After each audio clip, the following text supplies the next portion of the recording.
Welcome back to Memorial Stadium here in Champaign. A full slate of games for you today and a full slate of games for you tomorrow. Let's go through it real quick. We've had two down so far, and they both go to Northwest Upstate Illini champions.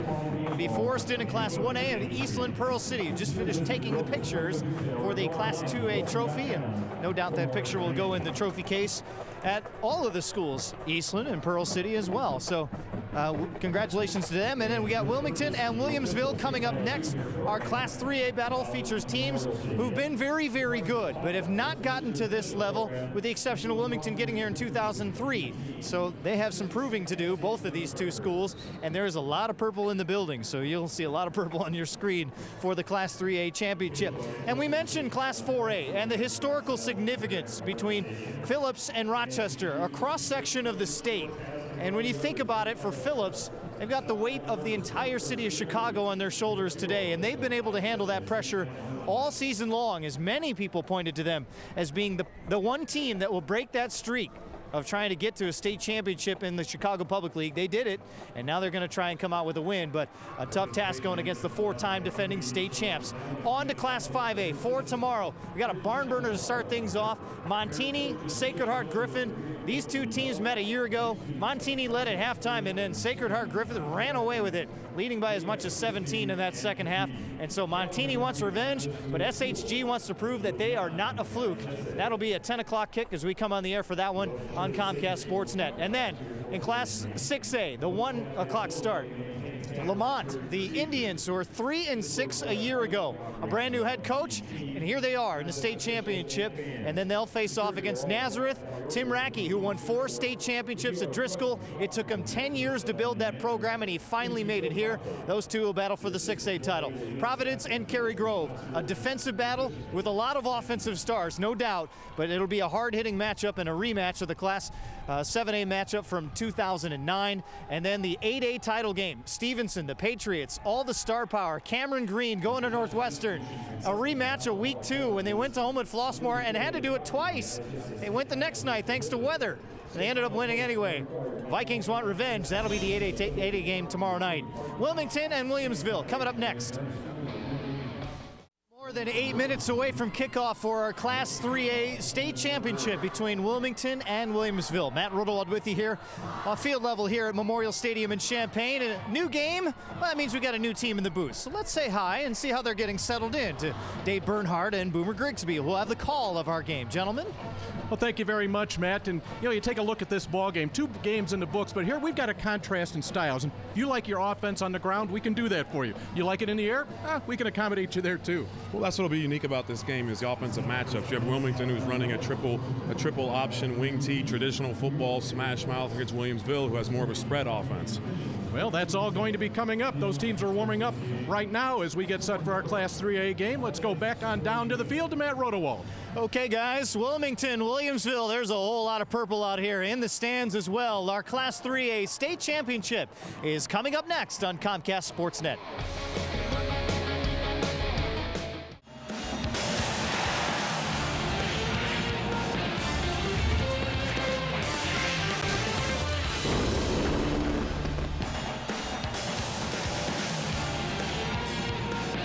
From Memorial Stadium in Champaign, the high school football state championships return to the University of Illinois. As daylight gives way to the night sky, we get a pair of unbeatens going for their first state titles. The Wildcats back for the first time in 11 years, and the Bullets finally get to the big stage after being stuck in the quarterfinals for 4 straight years. They battle next here on Comcast Sportsnet. A full day of football for you with Forreston and Eastland Pearl City already crowned champions in Class 1A and 2A. Our nightcap should be fascinating between Phillips and Rochester, and a full day worth of football for tomorrow with a rematch to start things off. And then Stevenson tries to finish the job, the strongest program to not win a state championship in school history. Hey, let's head upstairs for the call on this one. Let's say hi to Dave Bernhardt and Boomer Grigsby. Thank you very much, Matt. You take a look at these two teams. Wilmington will come at you with that triple option. Williamsville will spread the field. And Boomer, I think that's one of the beauties of the state playoffs. You have Williamsville from the central part of the state, Wilmington from the Joliet area. They don't necessarily see these offenses during the course of the year. Well, it's very unique. I mean, obviously these teams' offenses have done so well in order to get them all the way to the state finals, but Wilmington has not played against a team that can air the ball out as well as Williamsville, and Williamsville has not played a team that can play smash mouth, run at you football the way that Wilmington can. But the one thing Williamsville can do is they can stop the run. An excellent run defense for the Bullets. Well, they're going to have to. They have a few key players on there on their defensive line. They're going to have to create some penetration in order to stop that wing T. Well, we'll see how this will play out, but first let's get back down to the field. Matt Runawald, we've got that 3A championship game coming up. Oh yeah, lots of purple all over the place here. We got Wilmington and Williamsville coming up next. The 3A title game is next on Comcast Sportsnet. Welcome back to Memorial Stadium on the campus of the University of Illinois. It's time for 3A football, Wilmington and Williamsville. Now again, everybody, along with Boomer Grigsby, I'm Dave Bernhardt. Glad you've joined us here for this one. As Matt said, dusk starting to fall over here at Memorial Stadium. Let's take a look at the road to Champaign for each of these teams. It started back on November 1st. First of all, for Wilmington, the Wildcats picking up a top seed because of that perfect 12-0 record. This is how Wilmington got there. Wildcats with that big win over Paxton Buckley Alota. They shut down a high-powered passing attack against Monticello, a nail-biter against St. Joe Ogden, and then had an easy time against Byron. One of the reasons why, the backfield. Nick McWilliams, an all-stater for Wilmington. Number 34, Nick McWilliams, he's really what's made this offense go. I mean, obviously all-state running back, powerful, explosive. He has great balance, good vision. He's the kind of guy that they're looking for yards after contact. He's going to get hit today, but how he responds to those hits and continues to move his feet. And then the quarterback, number 1, Mason Southall. He really orchestrates this offense. He's the key and creating the mesh point, handling off the triple option. But something that is underutilized is they can throw the football, and you might see them take a chance to throw the ball downfield early in the play action. For the Williamsville Bullets, their trip through central Illinois took them through this path, wearing the purple here tonight. Big win over Hillsborough. It took a late score against New Berlin to win that ball game, and then dominating victories, defensive wins over Auburn and Mount Carmel. And they are led by their quarterback, Luke Blyer. Well, the spread offense starts with number 9 quarterback Luke Blyer. He's done a great job developing over the season, becoming more consistent in his play. He's got some good touch to his balls. You know, they're a dual threat. They're a very balanced offense. They have the ability to be very deadly on the ground, but also can take their shots downfield. Another player, number 55, offensive lineman and defensive lineman, Alec Dakin. This guy is an animal. He's a dominating force. He's essential for their offensive line, but really you're going to see his biggest movements made on defensive line, penetrating the Wilmington triple wing offense. And Dakin's going to do it with no sleeves. We're all set here. 3A football, they are cranking it up here at Memorial Stadium. Wilmington, Williamsville coming up next. The IHSA Championships are proudly presented by Country Financial. For your auto, home, life, business, and retirement needs, call the Country Financial representative near you. Grow your own way. Welcome back to Memorial Stadium 3A football. Let's check in with our sideway reporter on the near side, Matt Rodewald. Yeah, for Wilmington, the best team in school history, largely referred to as the 2003 team, featuring star running back Tony Verselli, the greatest kicker name you could have, Shane Longus, and also Tanner Rourke. Yes, Tanner Rourke of the Washington Nationals, who also led Wilmington to a state baseball championship. No doubt those guys have been texting Jeff Rentz trying to get their first state championship today. Let's send it over to Michelle McMahon. Thanks, Matt. It's been an emotional night here for head coach Aaron Coons, who entered his first state championship match here tonight.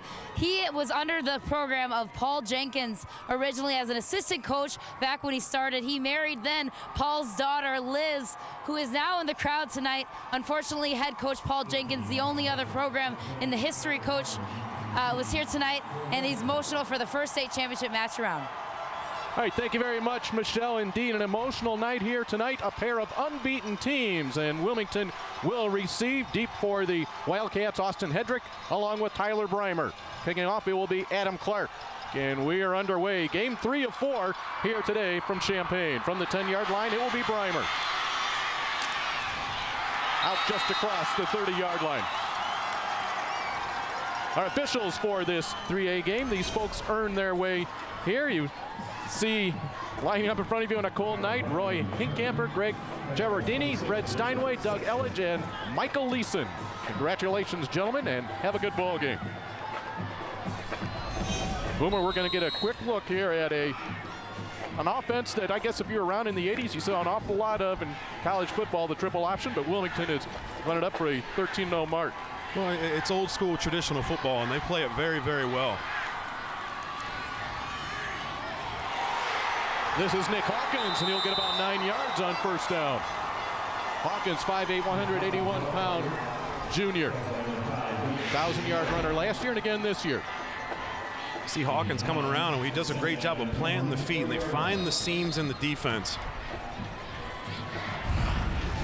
Hawkins had 134 yards rushing in the quarterfinal win over St. Joe Ogden. There is the quarterback, Mason Southall. As Boomer said, he can throw it if he needs to. 7 out of 10 in the semifinals. And that will be close to a first down. Let's see where they spot it. On the carry that time, the fullback, Gavin Hawks.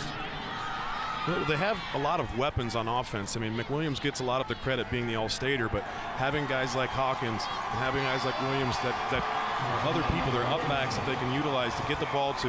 They just have so many different weapons in the backfield, having 3 different guys and then a quarterback who can keep it himself. But that is exactly the way that Williamsville needs to play if they're going to be successful against this wing T, is they need to get penetration at the line of scrimmage. And a first down for Wilmington. This is the first carry for Nick McWilliams. That's a good 4-yard pickup on first down.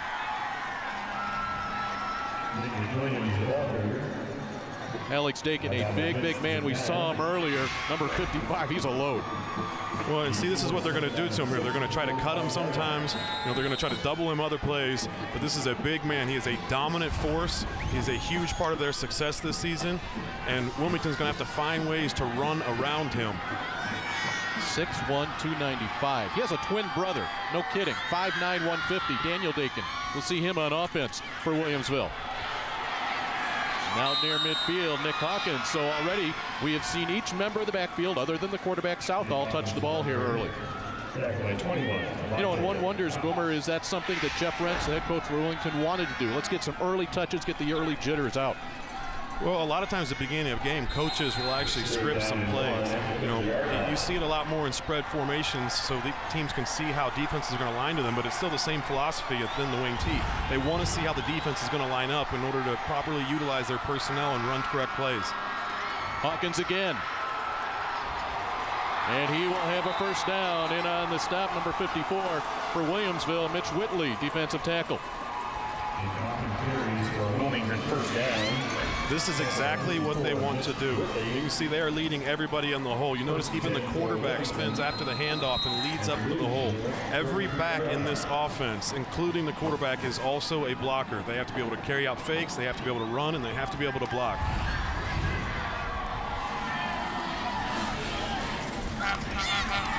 McWilliams. And he will be lucky to get back to the line of scrimmage. Number 44 down there at the bottom is Kyle Kent, 5'10", 210-pound senior.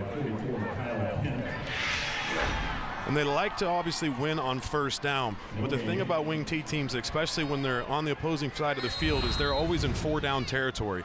9 times out of 10, they're always going to go for it on 4th down. No gain on that play. Mason Southall, 2-year starter. His dad, Barry Southall, is the offensive coordinator for Wilmington.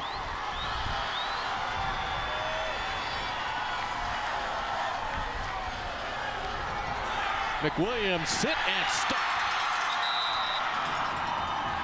McWilliams on the carry. Once again, Dakin and Kent clogging up the middle. They're doing a little misdirection here, actually a reverse. He does a great job. Number 44, Kyle Kent, coming through, reading that play and coming in and making the play on McWilliams. And it will be 3rd down and 10. This is a down and distance that Wilmington would prefer not to be in.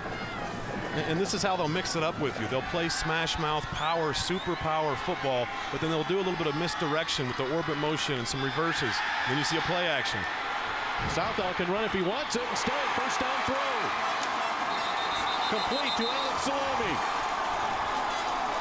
Salome, all-stater on defense, picks up 20 yards, and that's another first down for the Wildcats. And this is how they can beat you. They are a pound the football team, but they can throw the ball. They just haven't really needed to that many times this year because they've been so successful on the ground. But they've had over 100 passing attempts on the year. A lot of Wing-T teams don't have the ability to throw the ball downfield at all. Salome is the #1 receiver for Wilmington. That's his 28th grab of the year. He now has 610 yards.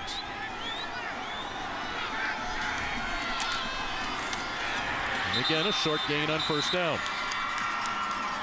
That was McWilliams running from the tailback spot.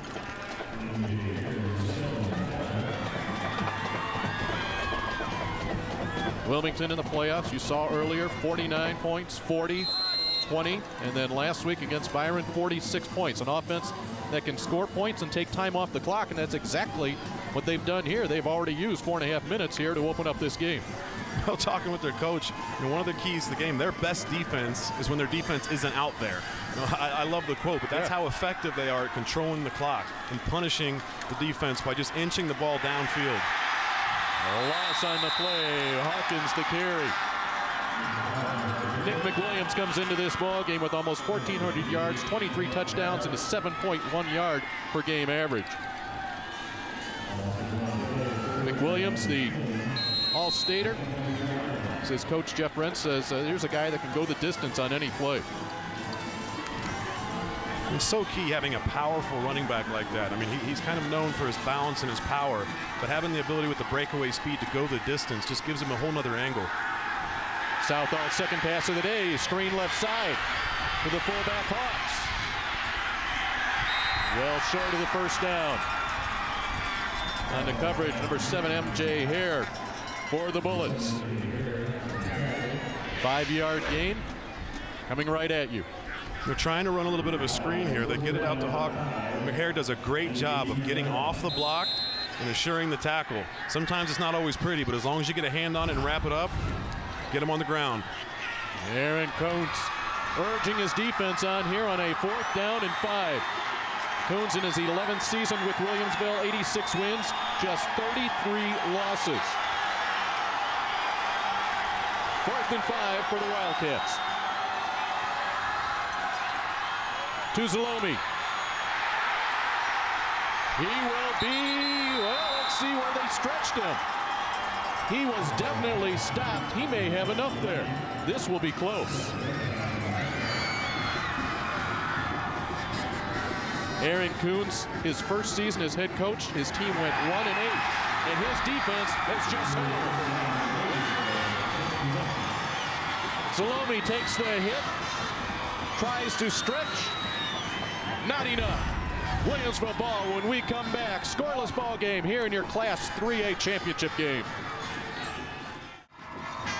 There's the Williamsville Bullets.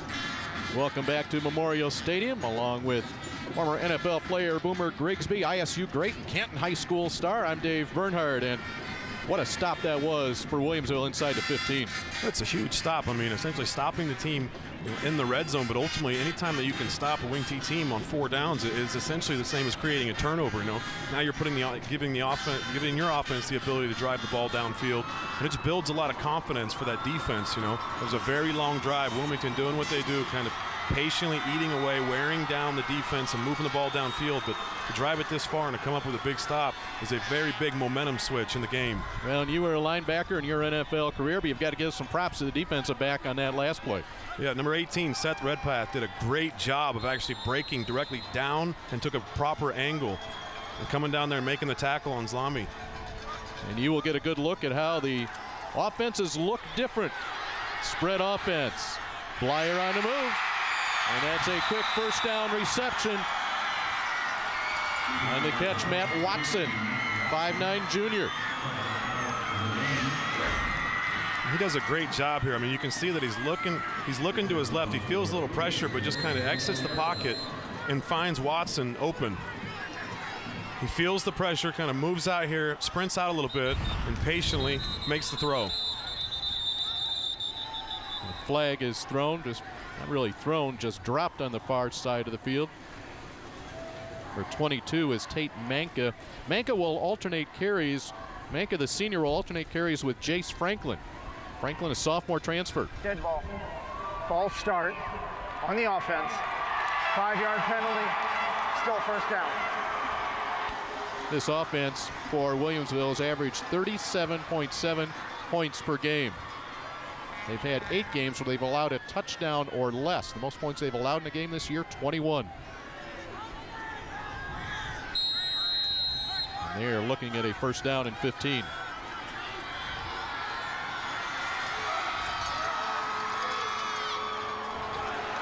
I'm not sure what that was all about. Well, it appeared that everyone, I don't know if they heard a whistle. I did not hear a whistle, but the way that transpired, it looked like there was some people that weren't ready to play. I didn't really see the very beginning of that, but it was definitely an odd situation. I don't believe that they were ready for the snap. Well, Aaron Coons wants to get things put together here. His team has the ball. It'll be 2nd and 15 when we come back. Bundle up a little bit if you're down here in Champaign. It will be a cool evening. Temperature just a little bit above freezing. The wind fairly significant. Oh, wait, whoa. I said bundle up. The spray paint's not going to do it for you, fellas. That is definitely what you call passion. There's different words you could use there, but congratulations to those fans. First time ever Williamsville High School has been playing in the state football finals. They are 13-0 this year. Such a successful program in Williamsville. These seniors, they've only lost 2 games since 4th grade. They played JFL football from 4th through 8th grade, undefeated. Only lost 1 game in each of 2 years here in high school. Now they'll be faced with a 3rd and long. They really hurt themselves at the beginning of this series. I mean, it was an odd-looking play. You know, center snapped the ball, and the offense wasn't exactly ready. But even Wilmington didn't look like they were all playing. So I'm not sure if there was an inadvertent whistle or what happened. But it put them now in this 3rd and long situation. Screen over the middle, and room, and a first down. They screened it to Nick Cox. Cox, a left guard / inside linebacker. A flag is down, though. That was not designed to Nick Cox. They were attempting to run the screen here, and he's actually an offensive lineman, and the ball kind of came right to him, and he decided to catch it and run with it. It was not designed that way. They were looking for the tailback. And this one, 34 yards, will come back. It's going to come back. I mean, it did look pretty, but not at all designed that way. Well, Nick Cox is an all-stater, not necessarily for his receiving skills, but if you get the opportunity on the big stage, I say go for it. Well, you could tell there was no hesitation. I mean, right away he knew that he shouldn't have been the one receiving the football, but he decided, let's just go with it, and it's up to the officials to actually make the call. I mean, that's just playing hard football. I mean, the screen is designed here for number 22, Manka, and Cox actually turns, catches the football, and he kind of knows right away he's not playing hard there, but then you just see him kind of take off there because he doesn't hear any whistles. I'll tell you what, for a lineman, guy has a little bit of wiggle in him. He's a special lineman. I mean, linebacker on the defense, a very special player on defense. They lost a lineman earlier in the year, and he kind of jumped at it. Coach described him as a very selfless player. Jumped at the opportunity to play offensive line. He's a 2-way player, playing offensive line and linebacker for Williamsville. With that penalty also comes loss of down. So Vince Vignali will come on to punt, averages about 30 yards per kick. He will have the wind at his back. Austin Hedrick is deep for Wilmington. This one gets up, and he'll get a little wind underneath it. And a short return to about the 46-yard line, 39-yard kick. But Wilmington will have the ball in great field position. They used up over 6 minutes on the clock when they had it. Williamsville used up just 2 minutes. Well, this is game 3 of 4 here today from Memorial Stadium. We'll have a full slate for you tomorrow. But coming up tonight, boy, it's the one a lot of folks have been waiting for. Make sure you're here for Phillips versus Rochester. Rochester looking for their 5th straight title. Phillips, only the 2nd representative ever by the Chicago Public League in a state championship game. This is what it looks like tomorrow, a rematch in 5A of last year's championship game. Nazareth Academy has been rolling. Class 7A, Cary Grove and Providence Catholic. A lot of folks have been waiting for that all year. And then a rematch from a Week 2 game. Stevenson and Homewood Flossmoor. That's your coverage here on Comcast Sportsnet. From the 47-yard line. Nick Hawkins getting a lot of carries here early. Hawkins coming in second behind Nick McWilliams in terms of carries by only 15. McWilliams came in with 190 attempts, Hawkins with 175. Right now they are even with 4 carries apiece. You can see the big boy there, number 55, Alec Dakin, and he is such a dominant player, but is more important than ever. Wilmington is known for their ability to down block and move the pile. They're outstanding at the point of attack, and the only way to beat this offense when someone is that successful at creating the down block is to penetrate and win at the line of scrimmage. From the eye, Hawkins driven back. Number 52, he just caught a pass moments ago. Nick Cox on the tackle. You see Cox coming down from the middle linebacker position. The play was actually done very well. The outside linebacker here does a good job of setting the force, creating the angle, and coming back in to help make the tackle along with Cox. Another third down here for Wilmington. They converted 2 of their first 3.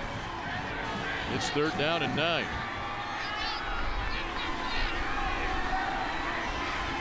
From the gun.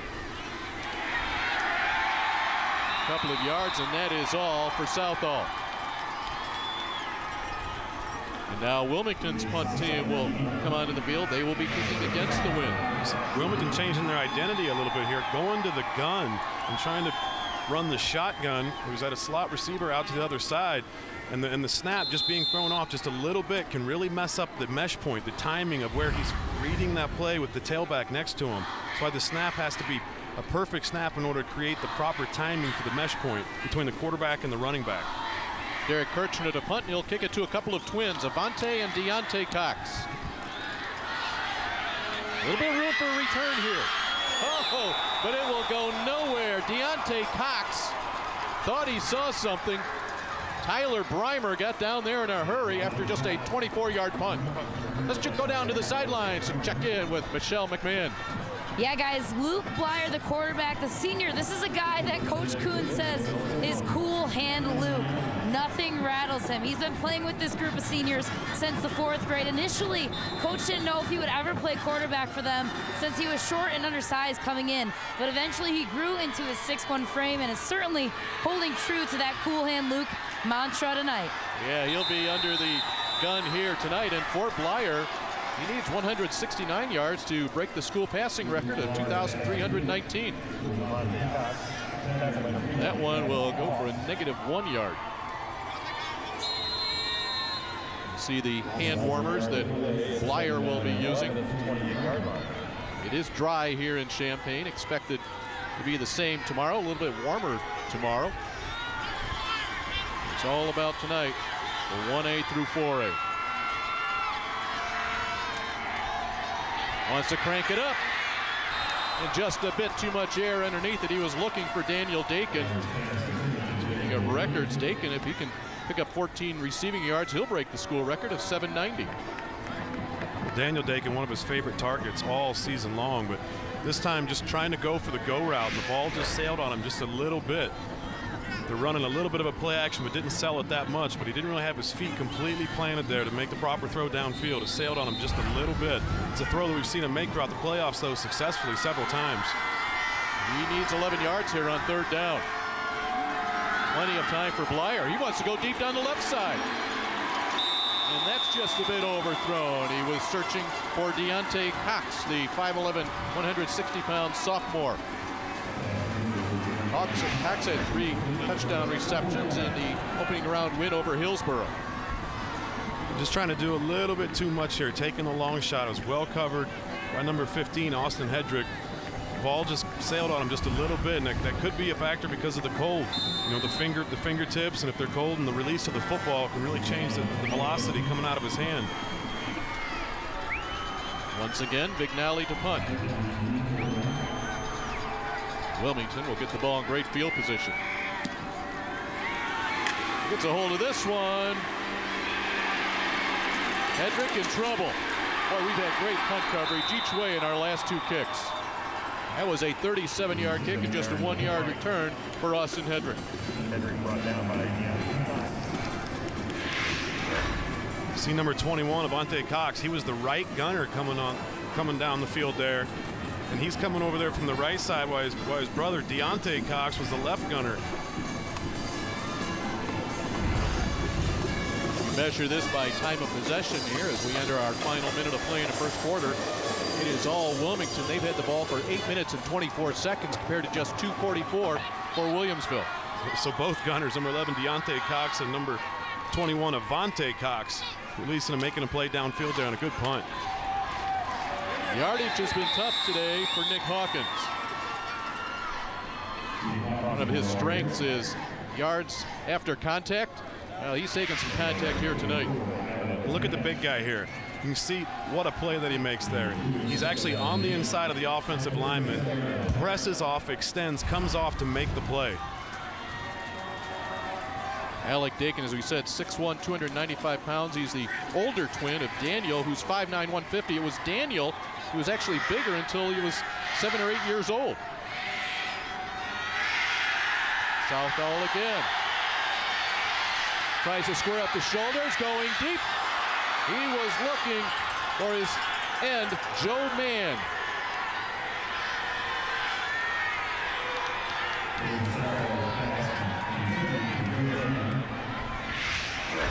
The dangerous throw there, thrown into double coverage, but they run a little bit of a play action, a little bit of a hold here, it looks like.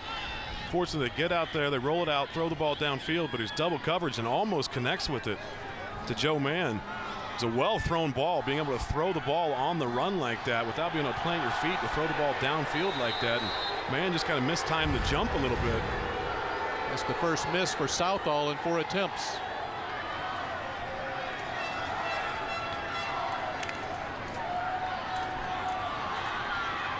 Final seconds here of the first quarter, another 3rd and long.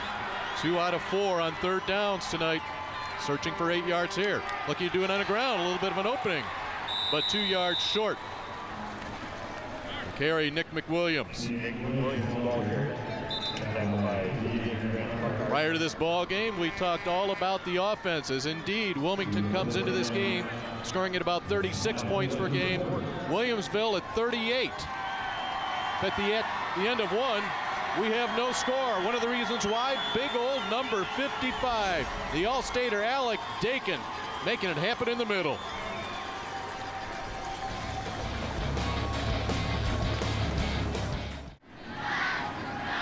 Welcome back to Memorial Stadium, your 3A championship ball game. We've been talking about Alec Dakin and Daniel Dakin. They are twins. We are new. And number 1, Daniel. Number 55, Alec. A little bit of a size difference there. Oh, there he is. Yeah, Daniel just appeared from behind. There's no missing number 55 there. 2 different personalities to go along with the 2 different sizes, but twins nonetheless. Well, even from appearance, but they said that you would never know they were brothers, even based off their personalities, but they clearly don't look like them. They have younger sons that are in 8th grade and freshmen. The parents do, and a lot of people think those are the Dakin twins. So on 4th down and 2, Wilmington will punt, and a good hop for Kirchner, and it will be down at the 1-yard line. 56 yards on the kick from Derek Kirchner. This is a very impressive call for Wilmington. This was a great, well-executed punt by their punt team. But, I mean, normally you see this ball bounce right here, and it doesn't, can't really see if he touched the football there. I don't believe he did. I think it went right over his finger there.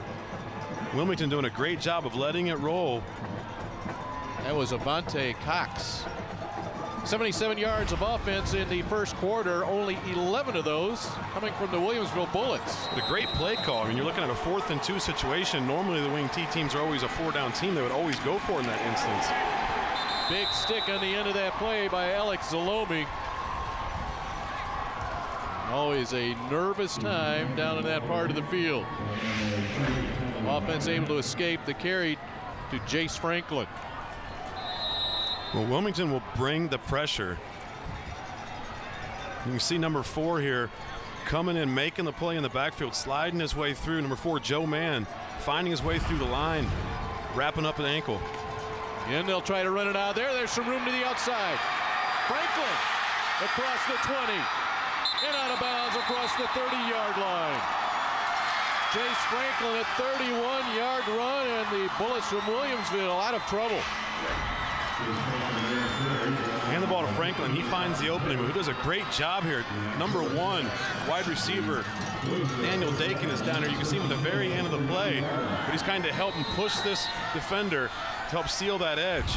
But a great job by Jace Franklin finding the hole, breaking it to the outside. Franklin, we mentioned he is a transfer from Springfield Southeast. It took him some time to learn the system. He struggled with the code words in this spread offense, but they saw in practice that he had the ability to dominate, just had to become more comfortable with the system, and he just has his 3rd straight carry before he's drilled to the ground by Derek Kirchner. It's a difficult thing to step into any system, no matter the level, but whether it's the wing T system is based off of timing or even the spread. I mean, both systems take a lot of repetitions. They take a lot of practice. It's something that guys need as many repetitions as they can throughout the offseason in order to assure the timing, let alone understand the language of it and have the play calls. Penalty will go against Williamsville. That will bring this play back. Holding on the offense. 10-yard penalty from the spot of the foul. Repeat, first down.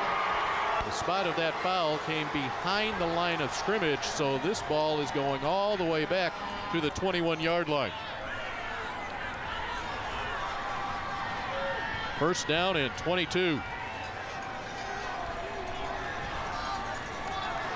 Again, Williamsville working against the wind. Close to 20-mile-per-hour wind right in their face. Let's try Franklin again. Hesitation move to the outside. He has the first down.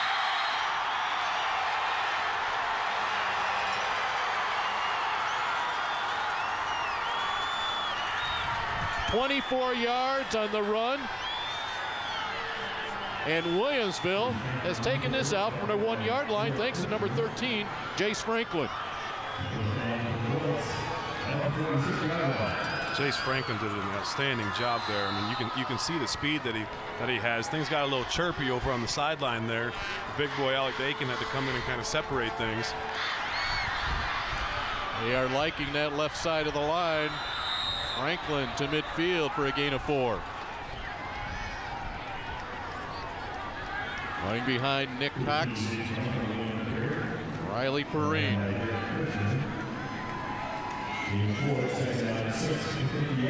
Eric Kirchner in the middle of your screen. Kirchner, 13 sacks, 17 tackles for loss coming into this game.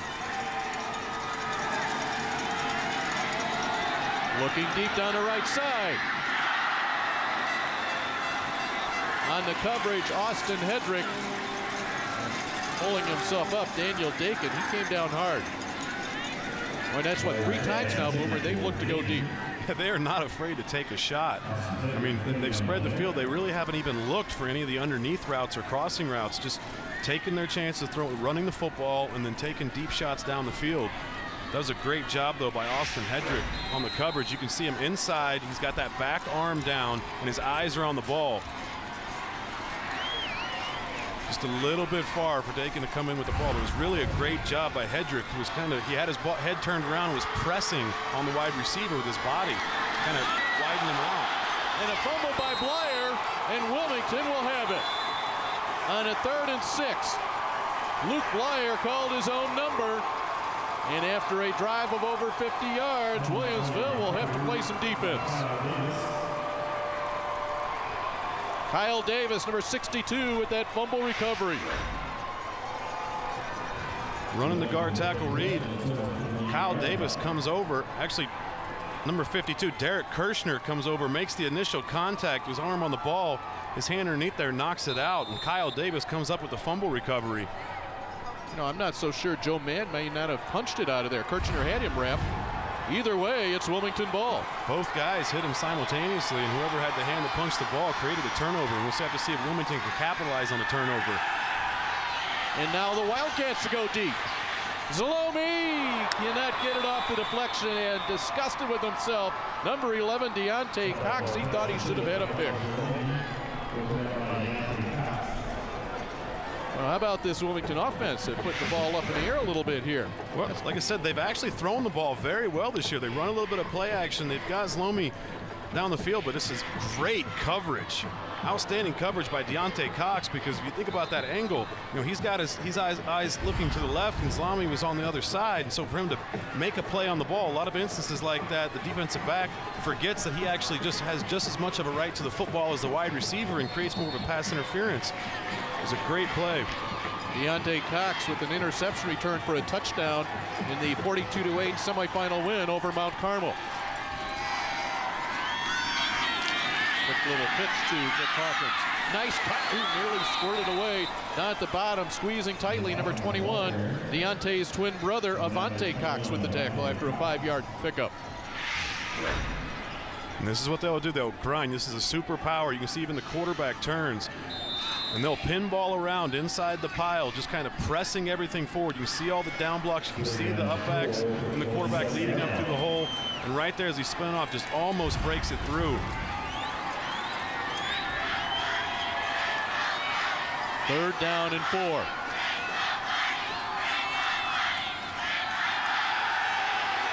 Mason Southall. Wide open. Joe Mann inside the 20-yard line. Mann's 16th reception of the year. This one goes for 33 yards and a first down. Really throwing the ball well here. Southall does a good job rolling out, making that throw on the run. Man was wide open, but still a difficult throw to make when you're being pursued by a defender like that, to roll out to your left and be a right-handed quarterback and put the proper finesse on that ball for the completion. Southall came into this game completing 52 out of 99 passes for just a shade over 1,000 yards. That averages out to over 19 yards per completion. 6 foot, 173-pound senior quarterback. We said the son of offensive coordinator Barry Southall. Father-son talk football all the time. And father, the offensive coordinator, just called a 10-yard pickup, make it 11 for Nick McWilliams.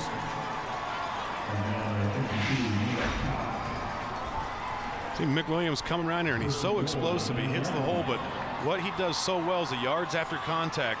It was just a little bit of initial contact, but this is a great job by the offensive line creating the hole, but you will not bring him down with an arm.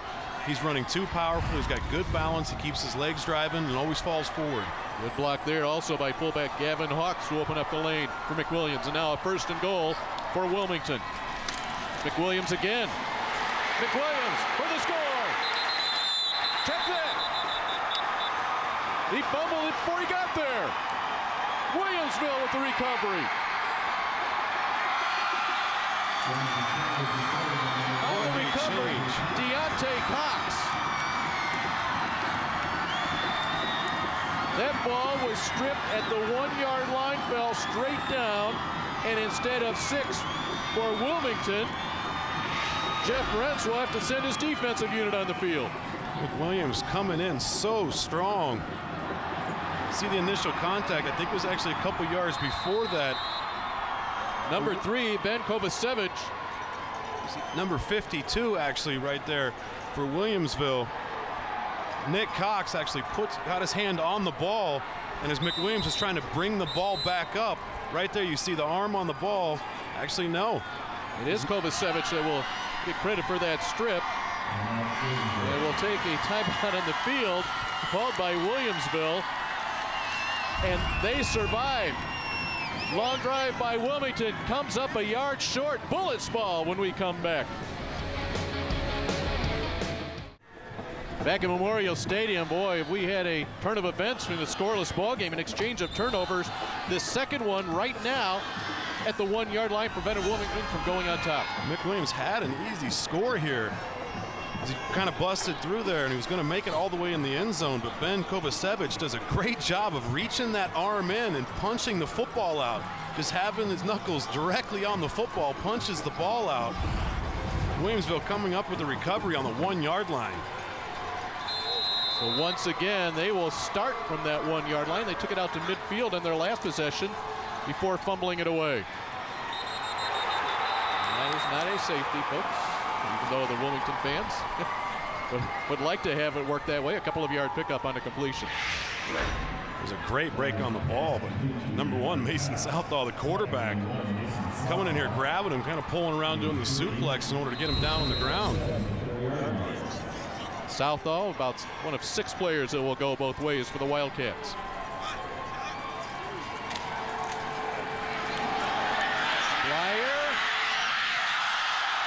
He laid it out there, but look who was on the coverage. Number 1, Mason Southall.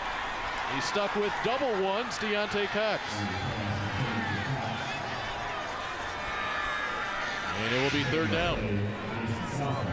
Once again, going for the long ball. Blyer comfortable in the pocket, making the deep throw to Cox.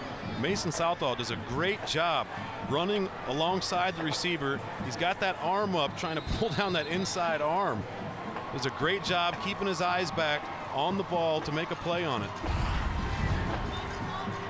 Williamsville on 3rd and 7, 0 for 2 on 3rd down conversions today. Blyer poised in the pocket in the end zone. Up and away, he was looking for Dakin. Hedrick on the coverage, so some great secondary work here by Wilmington. Blyer got buried on this play by number 42, Mason Del Angel. He's been such a disruptive player. He's an undersized nose tackle there, but you can see he's explosive off the line and comes through the line of scrimmage and buries Blyer. That will bring on the punting unit once again for the Bullets. Seen number 42, Mason Del Angel, be very disruptive over the course of the playoffs. An undersized guy for a defensive lineman, but he's actually 5'10", 210, so he's very strong and explosive, and he usually can beat the offensive lineman off the ball and create some penetration. It's very disruptive to the offense. McNally has this ball that hung up in the wind a little bit. No bargain on the hop, and Wilmington will have the ball just inside the 35-yard line. But there is a flag on the field thrown near the line of scrimmage. It was a 30-yard punt if it holds up.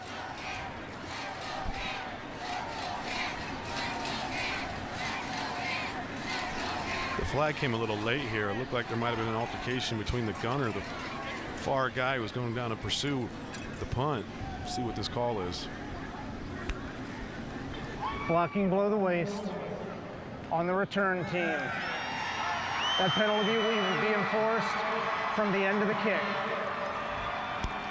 So Wilmington will continue to have possession of the ball with 7:33 to play in the first half. No scoring. The closest that anyone has come to scoring, you saw it a moment ago when Nick McWilliams fumbled the ball at the 1-yard line. Let's go down to the sidelines and check in with Matt Rodewald. Guys, you mentioned Mason Del Angel, the nose tackle, the guy who's been wreaking havoc for this defense so far.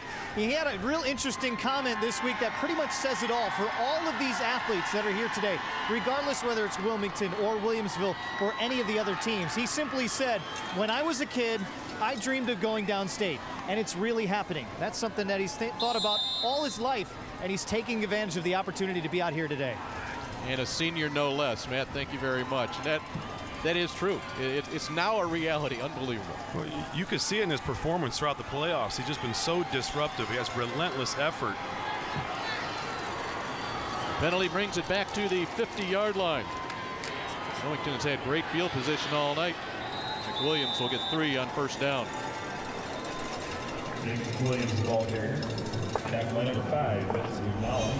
Class 3A champions through the years, the last 5 years. Of course, it was a thriller, the overtime win by Stillman Valley last year over St. Joe Ogden, Aurora Christian back-to-back. Stillman Valley picked up another one in 2009, just ahead of Illini West.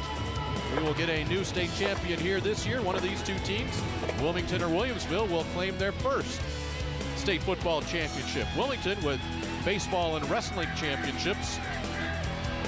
They finished second, Wildcats did, in 2003. Lost 21-7 to Stillman Valley. That game was played in icy, cold day. Southall under pressure. And who's in the middle of that? Let me check. Number 55, Alec Dakin. He has been an absolute terror on the field tonight. He's a key player. He's one of the key guys in this game. You can see him shed the block to that side. Just so strong, and he's so powerful. Well, the one thing you like, too, is his feet. You know, you can be a big man, but you better have some good feet to move like that. Well, and he utilizes his leverage and has good arms there. I mean, he takes on the initial block, but you can see him press off and get good separation. Continue in the backfield to make a big tackle for a loss. And another 3rd down and long. 8 yards to go for a first down.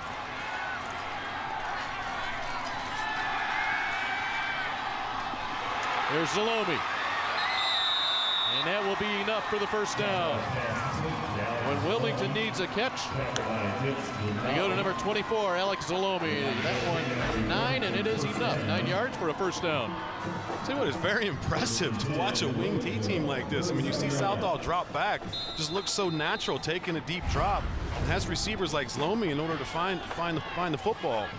They're just doing a great job here when they're making their attempts to throw the ball downfield, of making completions on it, and something that they don't practice a whole lot of. Nick Hawkins will get the carry to the 33-yard line. Well, the first 3 playoff games this year, Wilmington threw the ball a grand total of 5 times. And when they need it, they bring it out. Now, Jeff Rentz has said all year, hey, we can throw the ball, and we will throw the ball, and indeed, it has been effective for them. Well, they proved that here today. I mean, it's always a benefit to have that kind of diversity on your offense. I mean, wing T teams by nature, I mean, the philosophy is to ground and pound the football, to eat away the clock, control the ball. But to have the ability to have a quarterback that can make these throws and receivers that can actually go down and make the catches just makes them so much more diverse and so much more deadly. 67 yards in the air already for the Wildcats. They came in averaging 77 yards per game. Hawkins carries close to a first down. Nick Hawkins is running so hard here. You see when they come around that motion, he does such a great job, though, of bringing his shoulders down. Right when he makes this turn, he brings his shoulders down, and he starts to absorb some of that contact, and he's pushing his legs in order to go forward. 3rd and probably a little less than 1 yard to go for a first down.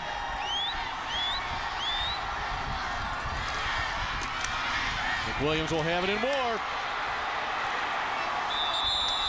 McWilliams just outside the 15.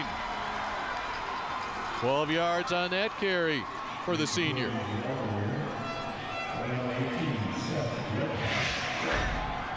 Just running the exact same play, only this time the other side with McWilliams. Does a great job, though, once he comes through the line of scrimmage, of planting that left foot and making the cut back inside. Once again, the Wildcats using up a lot of clock. About a 6-minute advantage in time of possession.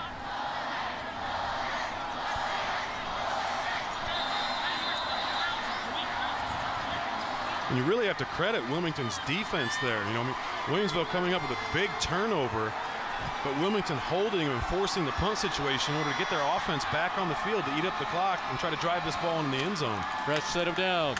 McWilliams connected outside. On the hit, number 58, Grant Luckhart. Here comes Luckhart right there. Luckhart does a great job of shedding the block by Hawks.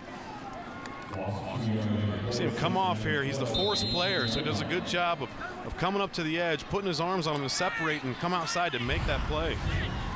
Loss of 2 yards. Luckhart, 5'8", 170-pound senior.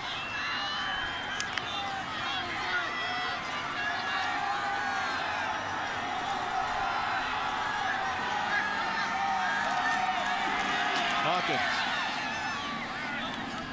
It will be another 3rd down and long for Wilmington. We're approaching the 3-minute mark of the first half. Nobody has hit the scoreboard yet. They run that play so well. I mean, they're so good at down blocking him, and they really take advantage of all the things that make the wing T offense great. And they take severe blocking angles. They're double teaming on the front side, and then they bring multiple backs in the run hole. They have the play side up back who's screaming up as like a log blocker. The quarterback, even after the toss or handoff, turns and leads up through the hole. So Jordan Haar working on that right leg, a possible field goal attempt. Here comes a flag as Southall was ready to keep it.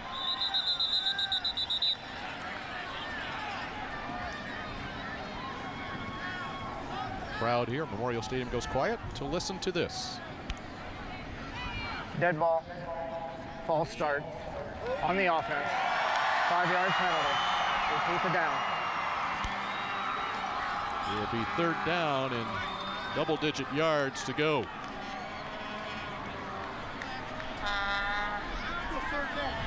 Jeff Rentz, who he said took his team to 2nd place finish in 2003 in his 21st season, has led this program to 19 straight playoff appearances. Barry Southall, the offensive coordinator, came to Wilmington the same year that Rentz took over the head coaching job, and together they have amassed 184 victories. You have that kind of success in a conference as strong as Interstate 8, and had 6 teams that went to the playoffs, 5-1 in the first round.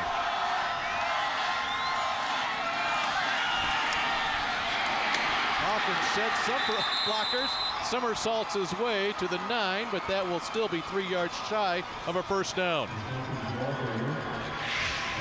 11 yards on the run. Takes pride in his yards after contact and just how hard he runs the ball downhill. But once again, doing a great job coming around here.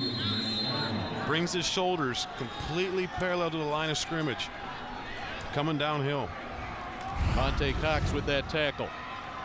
And it is 4th down.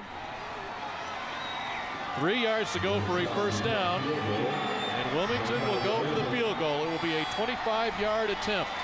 Jordan Sarr. The kick is good, and Wilmington hits the scoreboard with 1:17 to play in the 1st half.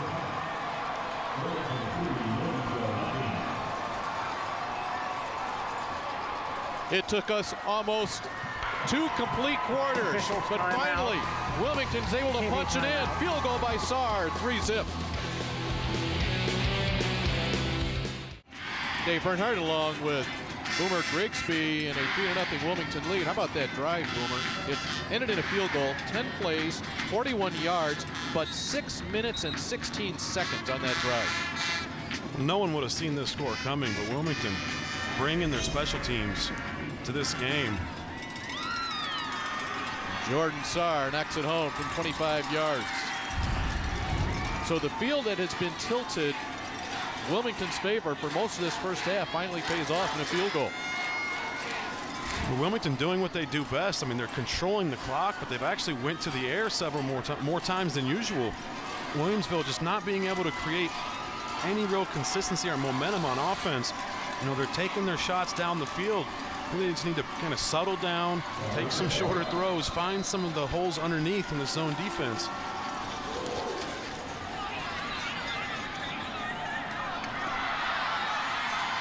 A little deception. Deontay Cox.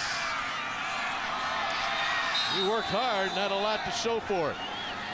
We'll get it near the 25-yard line, 12-yard return.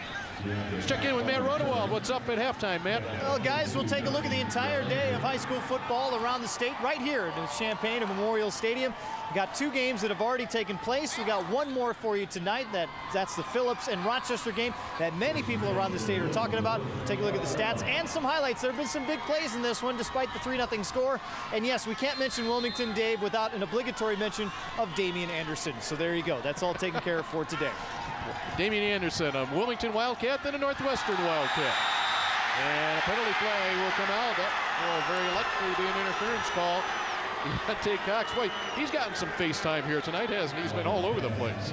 Well, he has. They've taken their shots down to him, and they're going to get interference here. Mason Southall just got to the throw a little bit early.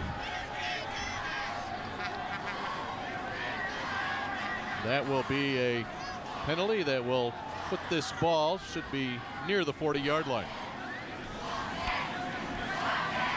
pass interference on the defense. 15-yard penalty, yardage results in a first down. You see this, they're trying to throw the slant, and Southall just gets there a little bit too early. Also, he's got that left arm wrapped around, kind of holding on to him, but he just beats him there a little bit before. The angle before was actually a better view, but you could see that Southall he made a break on the ball, but got there just a tad too early. One timeout remaining here for the Bullets from Williamsville. Quarterback is Luke Blyer. Cross midfield, and that will momentarily stop the clock. Blyer for 18 yards, and he gets it to Vince McNally. McNally, his team-leading 41st catch of the season. And this is what I was looking for him to do earlier in the game, is start to throw some shorter balls, some crossing routes, some slants, instead of just trying to go downfield on go routes. To the near side of the field. And that will stop the clock. He goes to Dakin. Daniel Dakin. That's good for 8. Pass complete to Daniel Dakin. We have 48 seconds to play. 15, Austin Hedrick. You can see Blyer can make the hard throws. I mean, this is an out route. He's throwing all the way across the field. A difficult pass to make. But he's comfortable in the pocket. Instead of just taking all the shots deep, kind of spread the field, have some shallow crossers, some slants, make the out route, drive him downfield. Inside the 10-yard line, the interception by Mason Southall. Matt Watson was the intended receiver, but Southall steps in. Blyer feels a little bit of pressure here, but Mason Southall does a great job. This is the beauty of having two-way players, the 3A division, having a quarterback be your defensive back as well. I mean, you can see this is how it is taught in practice. He goes up for the ball, go up for the ball at its highest point. The moment that ball is in the air, it is anyone's ball. Mason Southall deciding that he wanted the ball more, goes up for it at the highest point, brings in the interception. And that prevents what would have been a go-ahead touchdown.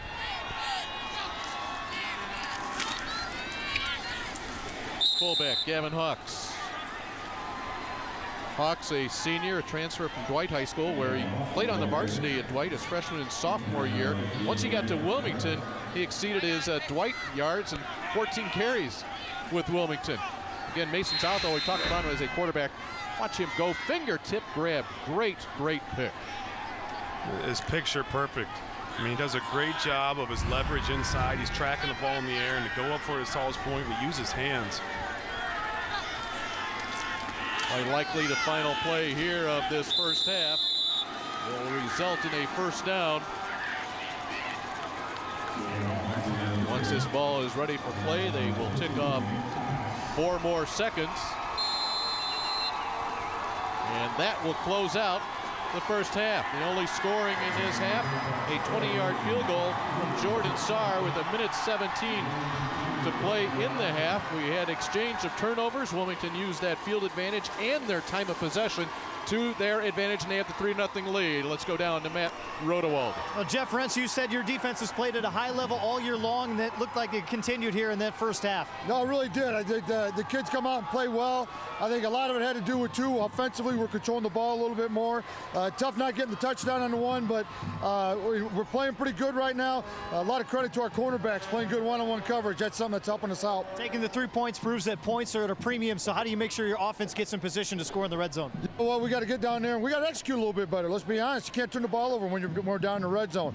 But we're winning the field position battle right now. We got to keep that going. 2 great quarters coming, 2 great teams going at it here, so looking forward to it. 24 minutes left of football for these seniors, a chance to win a state championship. What do you tell them here at the break? I tell you what, you put it on the line, just like everybody else is doing tonight. We're great. We're happy we're in this opportunity right now, 3-0, but looking forward to the next 2 quarters, guys. Okay, Coach, good luck in the second half. I appreciate it. All right, Dave, back to you. All right, there's Jeff Rentz. He likes the looks of his quarterback. And now cornerback Mason Southall preserves his first half shutout. Brian Castile playing the trumpet, yep, even in the state championship game at halftime.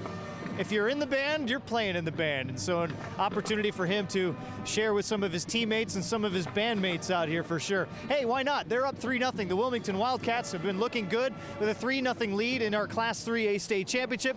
Take a look at some of the other games going on for you. We've had 2 state champions already crowned, and that was in Class 1A and Class 2A, and that happened earlier today with Forreston taking on Carrollton and getting the win there.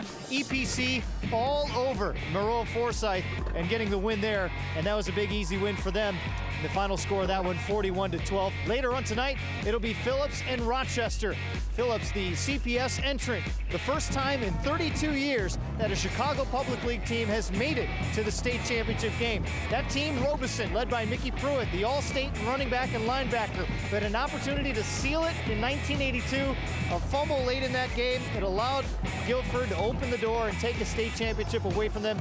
And for the city of Chicago, they've been holding on to that for a long time. So a chance to win their first ever state championship for the city of Chicago. Also Rochester, that's the other team in that game we haven't talked a whole lot about. 4-time defending state champs for Derek Leonard. He even says this is kind of a surprising bunch for them to get to this point. They're trying to win 5 straight state championships. No public school has ever done that in the state of Illinois. Montini, of course, tried to do that last year as a private school, and they got denied. They are tomorrow in that game, the 10 a.m. game to start things off in Class 5A. Montini and SHG, that's followed by Lamont and Nazareth. Cary Grove and Providence in our 7A game, and then it's Stevenson and Homewood Flossmoor, a rematch from week number 2 that will cap the season and cap our night of high school football. We've got more coming up next, stats and highlights, and we'll get you set for the second half. Coming up next, Wilmington and Williamsville, defensive battle, 3-0 Wildcats at the break. We're all right. Ball game, and 3 is the magic number. That's what Wilmington has, a 3-0 over Williamsville, thanks to a field goal by Jordan Sarr in the closing moments of the first half.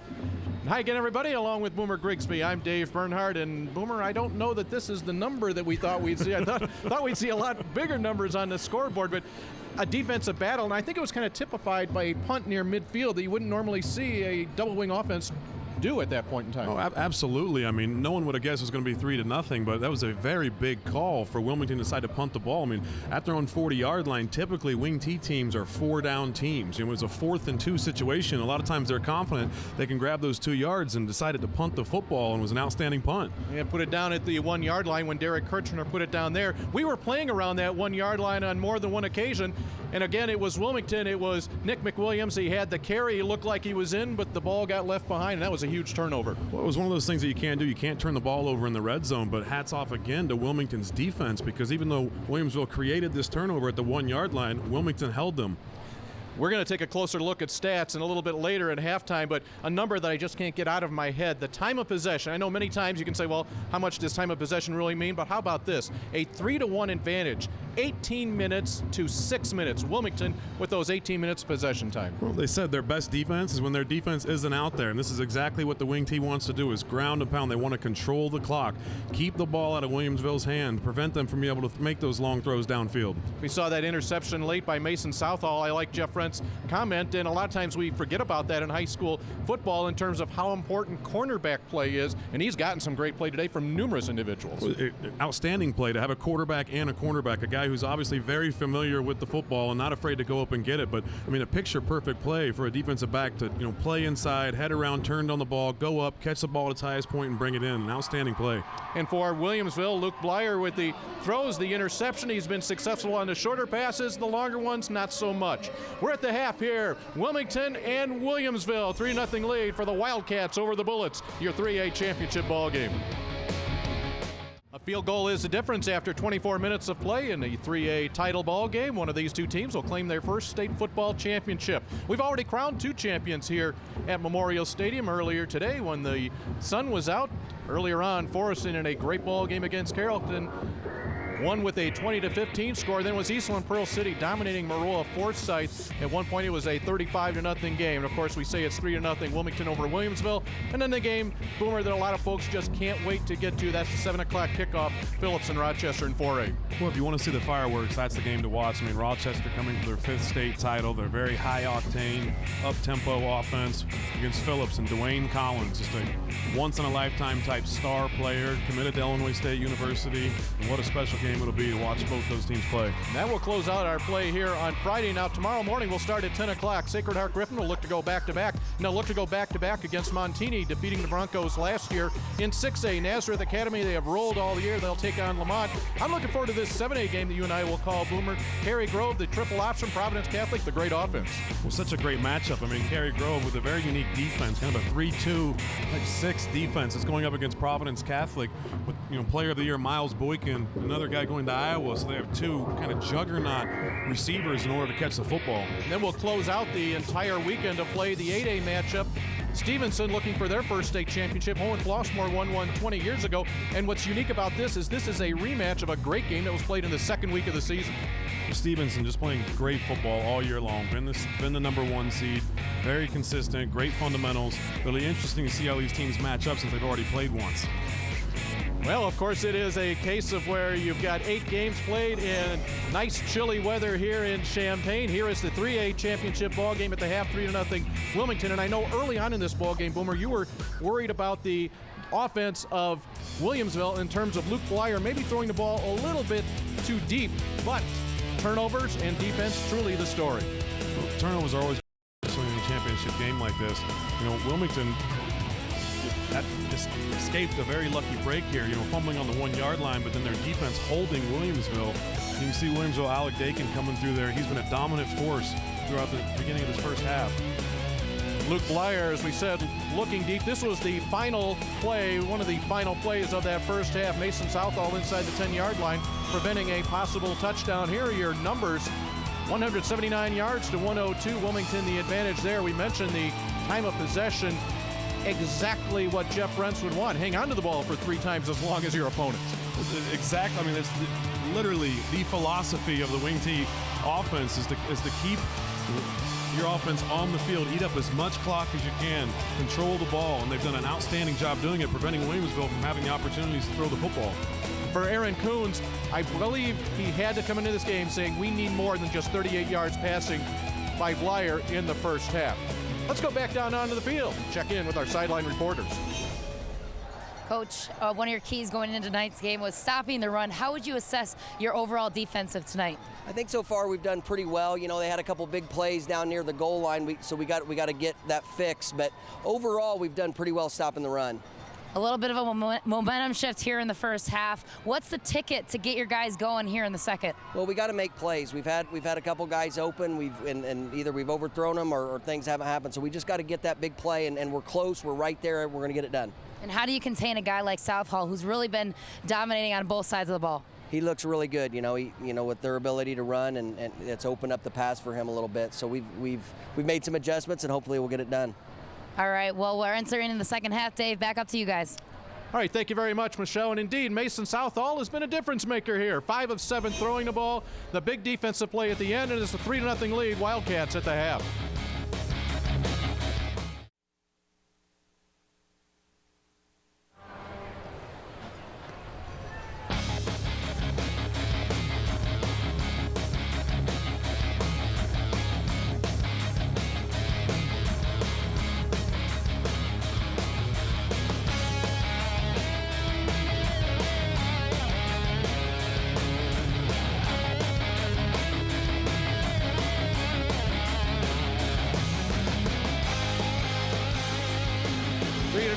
Wilmington on top of Williamsville, along with Michelle McMahon and Matt Rodewald on the field. Up top, Boomer Grigsby, former NFL star. I'm Dave Bernhardt. And Boomer, we saw the turnovers right there. There's 3 turnovers in the game. 2 of them have come inside the 10-yard line. Well, turnovers will hurt you every time. Wilmington's really kind of held strong to their game plan. They've done a great job. Coach Jeff Rentz talked about how their keys to the game needed to be to stop the run and control the clock, and they have absolutely dominated the time of possession, controlling the clock, but they've done a great job of stopping the run that Williamsville has too. I mean, Williamsville needs to kind of relax, get a little bit more patient within their pocket. You know, they're taking several shots downfield, you know, where the ball sailed on them a little bit, or in the end there we have Mason Southall, quarterback turning cornerback, and coming down with the big interception. If you look at the defensive numbers, we talked offensively, how these teams each average over 35 points per game. Defensively, Williamsville this season only 7.7 points per game. They've allowed a total of 160 yards per game through their first 13 games, of which only 57 have come on the ground. However, here in the first half, between Nick Hawkins and Nick McWilliams, they've rushed for 93 of their 112 yards. And it will be Williamsville to get the ball first. Deep for the Bullets, Jace Franklin. He was a factor in that second quarter when he got the ball out from the end zone, that we didn't see much of him later. You know, just been not very patient, you know, trying to take their shots downfield, and the philosophy's been good. They've been successful with it earlier in the year, but they need to settle down a little bit, just get their offense moving, build up some momentum. The return by Deontay Cox will come out to about the 34-yard line after a return of 12 for Deontay. He does not leave the field. He will stay on there. Split end, kick returner, punt returner. Seen him in the defensive secondary. Well, it'll be interesting to see right here how Aaron Coons, whatever adjustments he may have made at the half there, the first half numbers for Luke Blyer, well below his numbers. We mentioned he needed 169 yards passing coming into this ball game to break the school record. Here's Franklin. That was an effective play in the first half. That only 8 quick yards, but he takes a good stick into his own bench. Franklin in the first half carried 3 times for 31 yards. He'll get 9 on that run. Franklin did a great job here, following Dakin, bouncing outside, but then look at the big hit on the end. That's Mason Southall. That's the quarterback coming over there to initiate contact. Back in your day, you went both ways, never left the field. Well, I was fortunate. We had a spread system and a tailback, so I never had to play offense. I actually got to breathe. It's unbelievable, these players that are actually not leaving the field at all and being so impactful on both sides of a football. Franklin, another carry, good enough for a first down. Got a good block up front by number 66, Robert Lawley, the center. He got such great vision. I mean, you could see how he came through there, planted that foot in order to come back inside. He's a strong running back that has good explosion. He has great vision of the field. Blyer will get rid of it quickly to McNally. Across midfield, the tackle is made by yet another two-way player, Nick Hawkins, a gain of 4 on first down. Luke Blyer's pass complete to McNally. This is what I expected Williamsville to do a little bit more early in the game. You know, throw the now passes, throw the football underneath, try to get the ball to some of your playmakers in space, not just always try to take a shot for the long ball. On the ground, nice little hesitation in the backfield. This will be inside the 35-yard line. Franklin starting to pile up the yards. He's up over 50. 16-yard run for the sophomore. You see the guard tackle counter here, and Franklin does a great job following his lead blockers. The moment he crosses the line of scrimmage behind the big boys, bouncing the ball outside to the right. This is a play that you're going to see a whole lot of in the next game. You know, Aaron Coots, good friends with Derek Leonard. You know, a play that Rochester uses over and over again. The guard tackle pull, and Franklin does a good job coming through the hole. Well pitched left side. Boy, the yardage is coming in chunks of 8, 9, 10, and now 11 yards. That will be 7 carries for 73 yards for Jace Franklin. And this ball is down at the 20. Well, they found their spark right there with number 13, Jace Franklin. They need to keep feeding him the ball. Franklin with 3 touchdowns in the semifinal win over Mount Carmel. Only a couple. Let's go down the far side of the field and Michelle McMahon. And guys, this year's team motto for Williamsville has been sacrifice for one. They've really been focusing on the team concept this year, sacrificing a single player's needs for what is best for the team. They really emphasize making good choices on and off the field. And they also emphasize believing together. That has been their team motto since 2003, and something that they've really been sparking fire here in the second half. Yeah, that's what I was going to say, Michelle. They have come out of this locker room believing indeed. Short gain that time for Franklin, and that will set up a 3rd down and 5. You can see him breathing heavy there, and he has every right to. And they could just continue to feed him the football here. You see, this was a guard fullback counter there. You see the guard pulling, and the upback came along with him. They've really found some success in this counter action, giving the ball to Franklin. He comes around following his lead blocks and taking the ball to the outside. 3rd and 5. And now it will be 4th and 6. And a decision to be made. Adam Clark is a field goal kicker for Williamsville. He's 3 of 7 with a long of 28 yards. Field goals this year. And Blyer decided to keep it. That was a situation that it doesn't appear that was a read play at all. It looks like he had designed that as a quarterback keeper from the beginning, because he never really put the ball into the tailback's mesh point. Kind of faked like he was going to put it in there and pulled it right back out. A design lead that Wilmington snuffed out right away. Williamsville wants to make sure they get this one right. It is 4th down and 6. The Bullets looking for points when we come back. Williamsville has driven the field. They have picked up yardage in 10, 11 yards in a chunk. They've had 3 plays. They've only mustered 4 yards. Boomer, 4th down and 6. Where do they go? Well, you have the confidence in Luke Blyer. You know, they've been successful this half in making some short throws. And you see number 13, Jace Franklin, in the backfield. 4th and 6, could be a long run, but you might see that exact same guard tackle action that they've been so successful at bouncing it outside. Blyer in the middle. That's good for a 1st down. He completes it to Deontay Cox. Mason Southall was in the area, but right on the money for Luke Blyer. 8 yards and a 1st down for the Bullets. This is a great call here. I mean, you see Blyer try, he's got plenty of time, but Cox does a great job of separating from Mason Southall, the defender. And Blyer does a good job throwing that ball low and away, so there's no chance to make a play on it. 1st and goal. Franklin will be spun out of bounds at about the 1-yard line, and a flag comes out as Alex Zalomi with the tackle.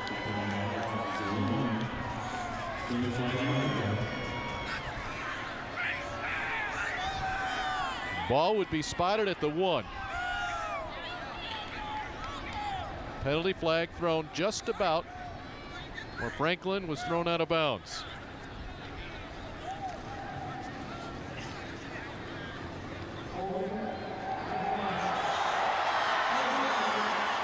Defense. Those penalties will offset. We'll replay the down. 2 huge calls. Aaron Coons had the ball at the 1-yard line, but his team held on the other side. Jeff Brent's team could have had a 10-yard penalty. Instead, a face mask. We do it again. 1st and goal from the 8.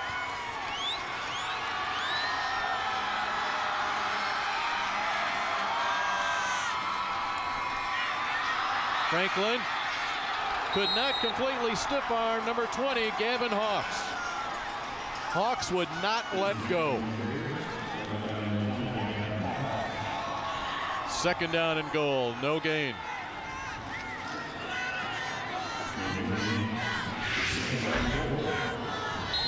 Running the counter step here, and Franklin needed to bounce that one inside of Dakin, but Hawks does a great job after making contact with the offensive lineman, separating himself and making that play. 2nd down, goal. Inside the 5, down near the 3. 3rd and goal from there. Ran right behind All-Stater Nick Cox. That's the thing with Williamsville that we're seeing it on this drive is when they're running that guard tackle counter. You know, they have 2 All-State guards, great guys to have pulling for Franklin to run behind. Franklin tries to push forward. He will be short. It will be 4th down and goal.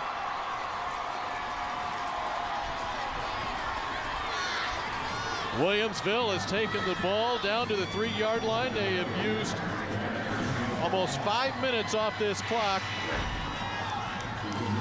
And they may have brought their field goal unit on.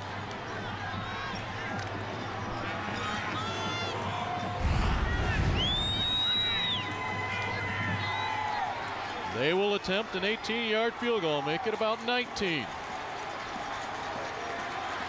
Adam Clark, 3 of 7 field goals this year. This for the tie.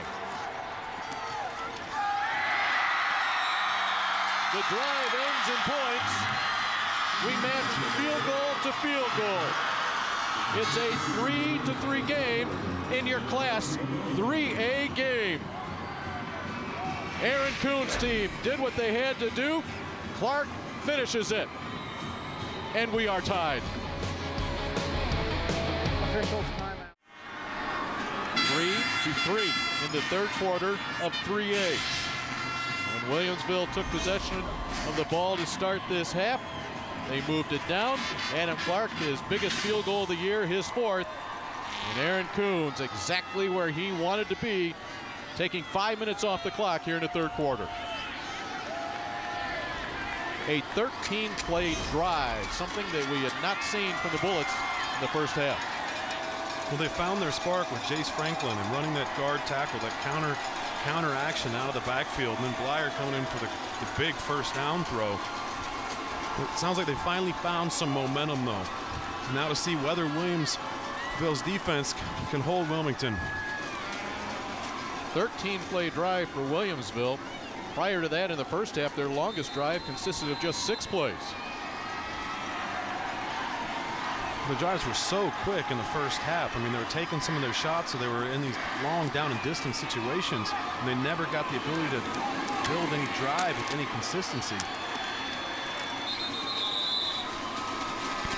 Returned by Owen Weaver for Wilmington. Let's give credit to the Wildcats.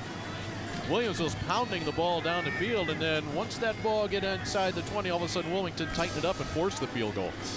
Their defense has been playing well all game long. For them to come in there and make that big stop on the red zone. I mean, this score is just so different than what anyone would have predicted. I mean, both of these teams have been so successful offensively throughout the entire season. To be in this defensive-minded, old school, shut down both ways, 3-3 game in the third quarter here, the state finals. Each of these schools looking at their first football state championships. First time Williamsville has ever been here, it was back in 2003 when Wilmington finished second. Nick Hawkins, the first carry, had a hole. It was closed quickly. Matt Rodewall's down to the sidelines. Matt.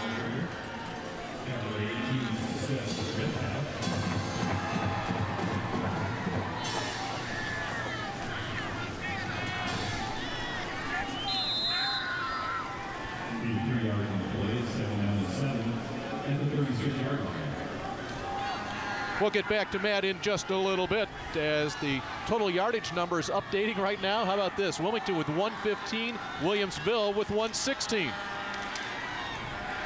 Add a couple more yards onto the Wilmington total as Nick McWilliams will get the carry, and it will be a third down and about 4 yards to go for a first down. Crucial third down here midway through the third quarter. Trying to find McWilliams, hit the perimeter, and Williamsville does a great job swarming to the football. They had hats on the outside and on the inside coming together. Mason Southall will join his huddle. He has gotten a play call from his dad, Barry. And the Wildcats looking for 4 yards. They'll try McWilliams. Yards and more. It is now a foot race. Cox chasing McWilliams. He's gone for 56 yards. Make it 61 yards on the touchdown run.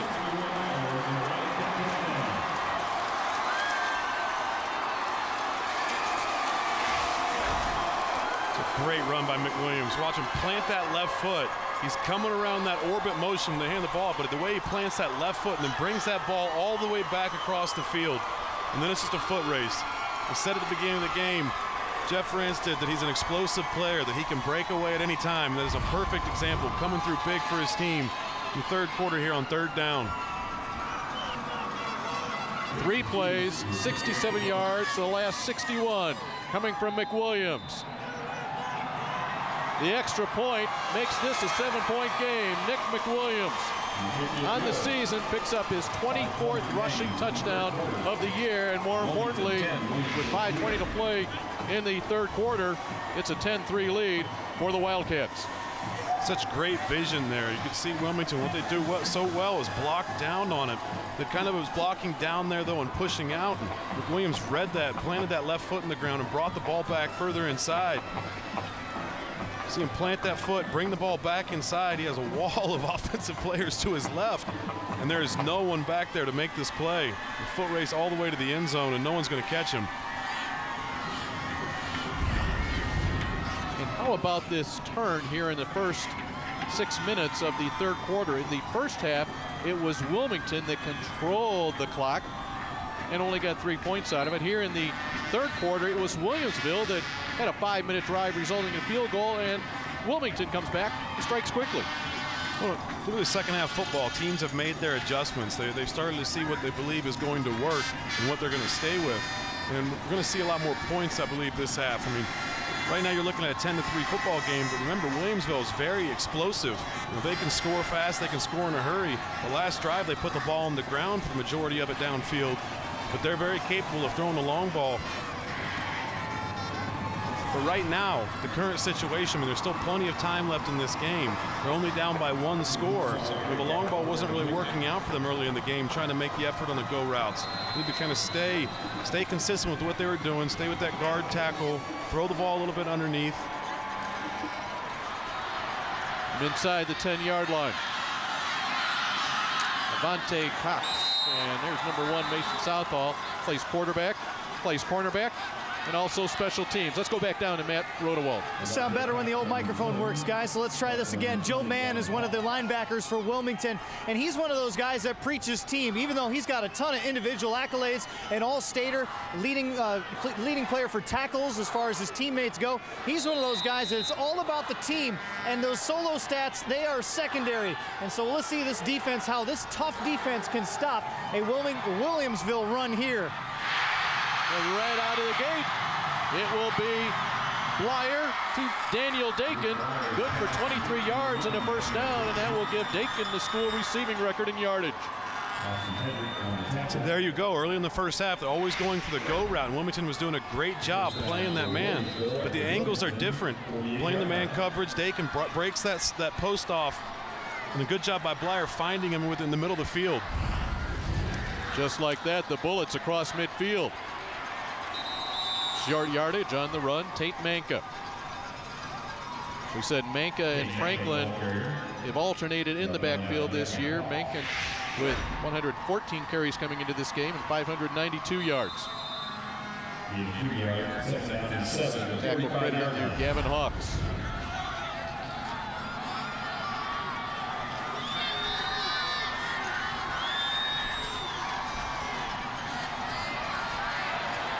Nothing doing there, maybe a yard. It was Manka again. It's a completely different look between Tate Manka, 5'10", 180 senior, and Jace Franklin, 5'11", 180 sophomore, in terms of where they run and how they run. It's going to be difficult to run the ball in those situations. Wilmington's playing a cover 0. They did not have a safety back there, so they got everybody in the box. There's too many hats for Williamsville to come and block. Williamsville looking for their first third down conversion of the night. They will not get it. They are now 0 for 6 on third down.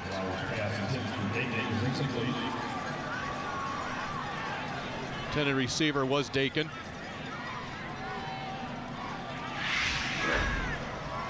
Remember, Williamsville throwing against the wind. And there was a little miscommunication there.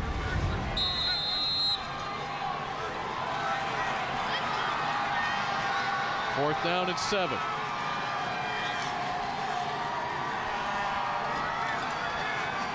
Nobody deep for Wilmington. That ball did not take the hop the Bullets were hoping for. 18 yards on the kick. It will be inside the 20-yard line. Wilmington taking possession with a 7-point lead.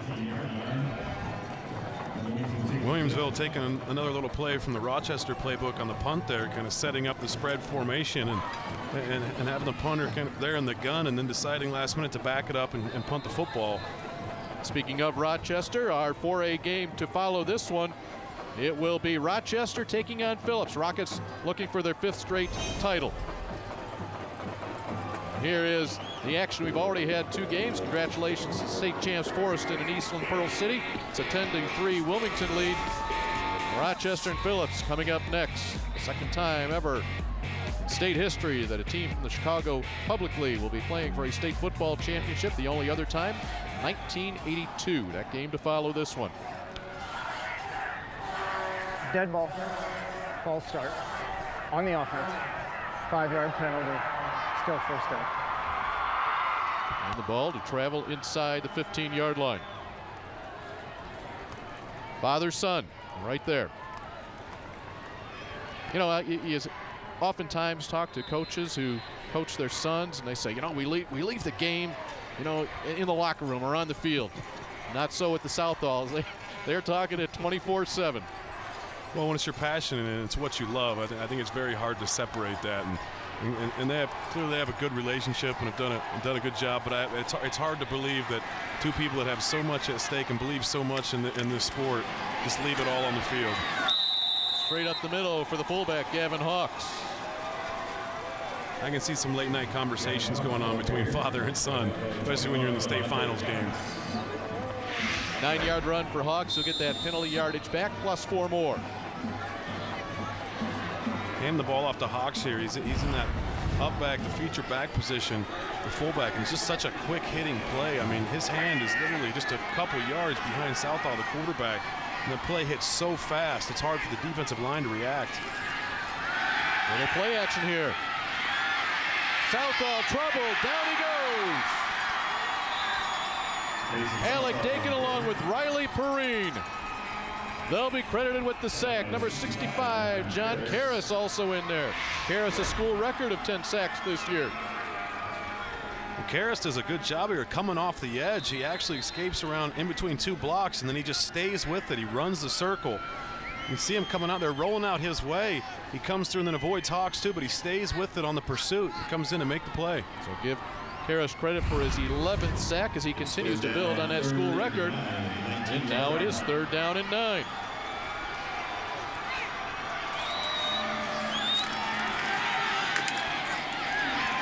And short of the first down as Hawkins ran right in the middle.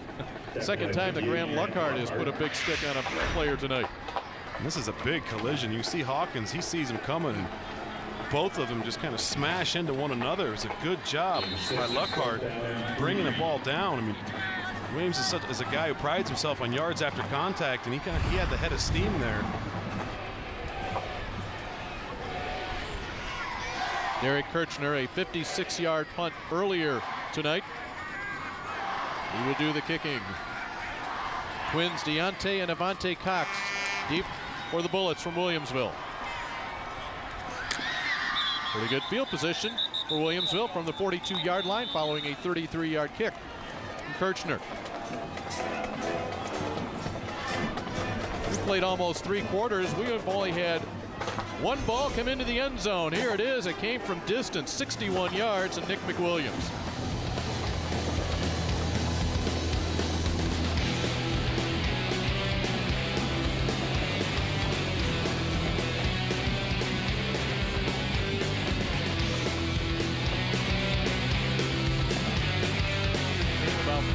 Ago.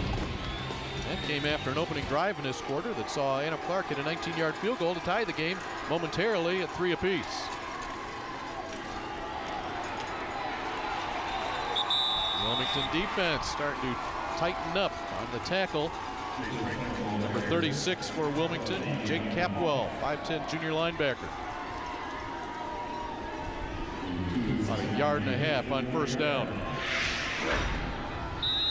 Trying to run the jet motion, hand the ball off to Franklin, but initial contact by number 20, Gavin Hawks. He doesn't bite on the fake, the jet motion, and kind of comes in to make the play on Franklin.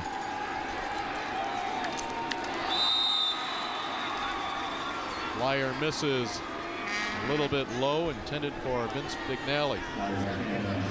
Vignali with 2 catches tonight for 21 yards, and it will be another 3rd and long. Williamsville 0 for 6 in 3rd down situations tonight. And that's an incredible stat. I mean, you really got to give credit to Wilmington's defense here to hold a team like Williamsville to 0 for 6 on 3rd down conversions.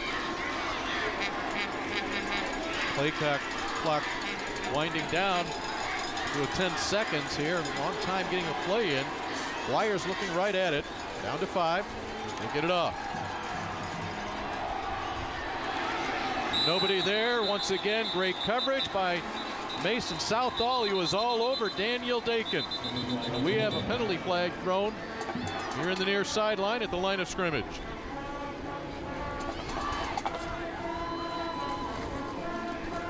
Mason Southall has been absolutely outstanding defensively tonight.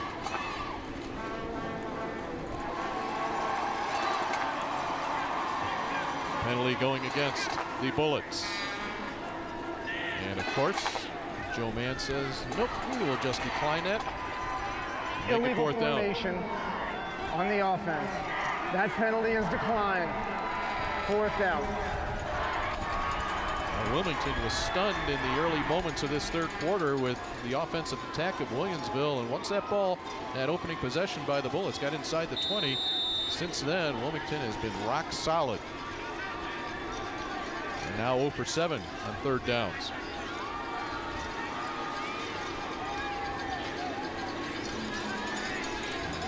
Yes, you are on the huge video screen here at Memorial Stadium.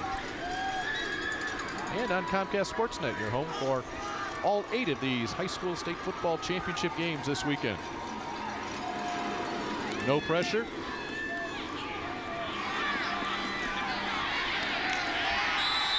And the ball to start the 25-yard line for Wilmington following the 33-yard kick. Austin Hedrick, you made a gutty catch there. That's what you want. Somebody with good hands right there. A lot of purple jerseys. Well, great coverage by the Gunners on Williamsville, but also number 56, Riley Perrine, coming right down the center of the field and literally had nowhere to go. A guy right in front of him and on each side. Underneath a minute to play here in the 3rd quarter. Mason Southall will bring them up. The ball in a 7-point lead. You see his numbers, 5 of 7 for 67 yards.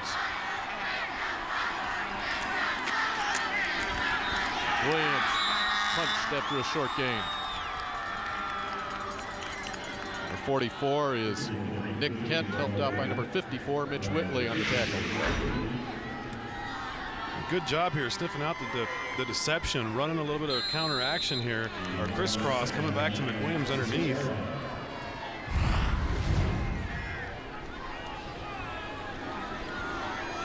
Second down and long, quite likely the final snap of this 3rd quarter.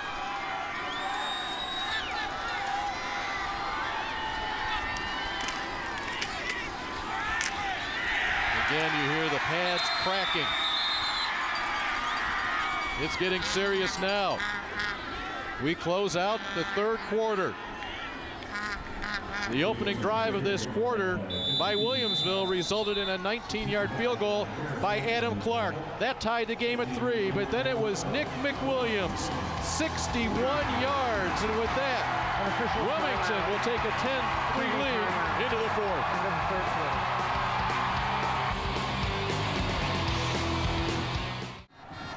The IHSA Championships are proudly presented by Country Financial. For your auto, home, life, business, and retirement needs, call the Country Financial representative near you. Grow your own way. We welcome you back to Memorial Stadium on the campus of the University of Illinois with Michelle McMahon, Matt Rodewald, Boomer Grigsby. I'm Dave Bernhardt. 10-3 Wilmington lead, but a huge 3rd down play here to start the 4th, Boomer. This is a huge momentum point in the 4th quarter of this football game. Williamsville has the opportunity. Wilmington is in a 3rd and 8 situation. This is an offense that's not built for 3rd and long situations. Williamsville needs to come up with a big stop here. Other thing you have to consider is Wilmington is so good at draining the clock. To convert this first down, they could drain an entire quarter with how well they manage the clock. They come inside to Hawkins, breaks free, close to the first down. He may be just a bit short. He was definitely stopped earlier. Where did that ball end up?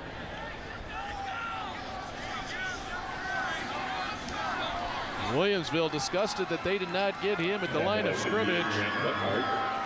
And it is inches away from a first down. Okay. Gordy Gillespie, the head coach at the University of St. Francis, Joliet Catholic, the Hall of Famer, he would say if you can't get a yard, you don't deserve to win a game. Right now, Wilmington needs just inches from their own 35 on fourth down. Inches, feet, and yards. Mason Southall has it all, and the chains will move.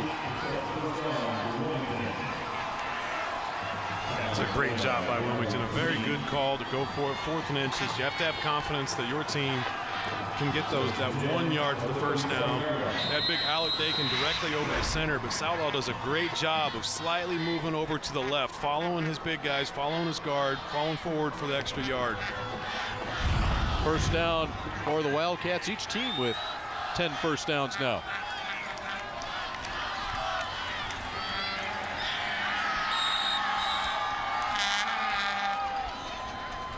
Nick McWilliams will get back to the line of scrimmage, maybe just a little bit short actually. Well, keep an eye on that clock on the top of your screen. It was 3rd down when they had 12 minutes to play here in the 4th quarter. How long can Wilmington hang on to it? They have that 10-3 lead. You can see they're in no hurry. They've had a lot of faith. I mean, it's a 10-3 football game. Their defense has been playing fantastic. Now they're going to do what they do best. They're going to try to manage the clock, patiently and methodically move the ball downfield. Penalty flag thrown across the way. Time of possession, Wilmington still with the advantage, over 22 minutes to 13 minutes for Williamsville. Dead ball. Encroachment on the defense. 5-yard penalty. That is not something Aaron Coons and the coaching staff for the Williamsville Bullets want to do here. 2nd down. 2nd and 5. Boy, it's a whole lot different. 1st and 10 and 2nd down and 5. In the early moments of the 4th quarter in your 3A championship game. One of these teams will walk out of here with their first state football championship. Short gain for Hawkins. Once again, number 44, Kyle Kent involved. Alec Dakin there, number 55. Great job by Dakin. I mean, he's the other side defensive tackle. I mean, trying to run away from him here, but he comes through line of scrimmage. They can't get him cut at the line, and he's quick-footed enough to be able to come lateral like that and to make the play.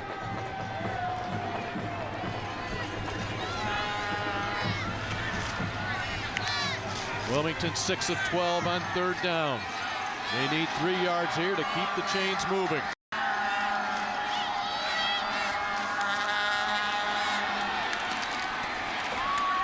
Southall was keeping it all the way, and he appears to be a yard short. It was 4th down and inches a few moments ago. Now it will be 4th and a yard. So they do a great job here. Gavin Hawks and Hawkins leading the way as he spins out. The design quarterback keeper running the sweep here. Southall, though, does a good job keeping his feet moving. Initial contact was back at the line of scrimmage, but to keep his foot moving for another couple yards. So the decision has been made. Send out the punting team.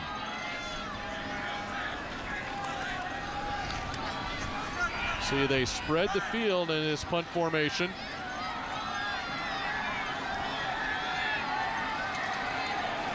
And they will look to snap it short and sneak in.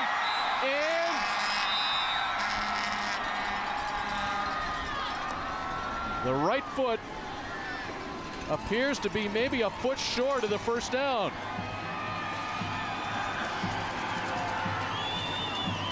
And they will measure. Up, they're going to say it is Williamsville ball. Wow. What a turn of events here. attempted a little deception. It'll be interesting. They went for it on 4th and inches earlier on the same drive on 4th and 1. Act like they're going to punt. But look who again. Austin Hedrick was right behind center. And Williamsville will have none of it. Kyle Kent and Alex Dakin do a great job penetrating right there. It's a huge turn of events now. Williamsville having the ball with great field position. 8.5 minutes left here in the 4th quarter. Down by 7. On the ground. Franklin to the outside. He has some room. He is inside the 25-yard line. 22-yard run for Franklin.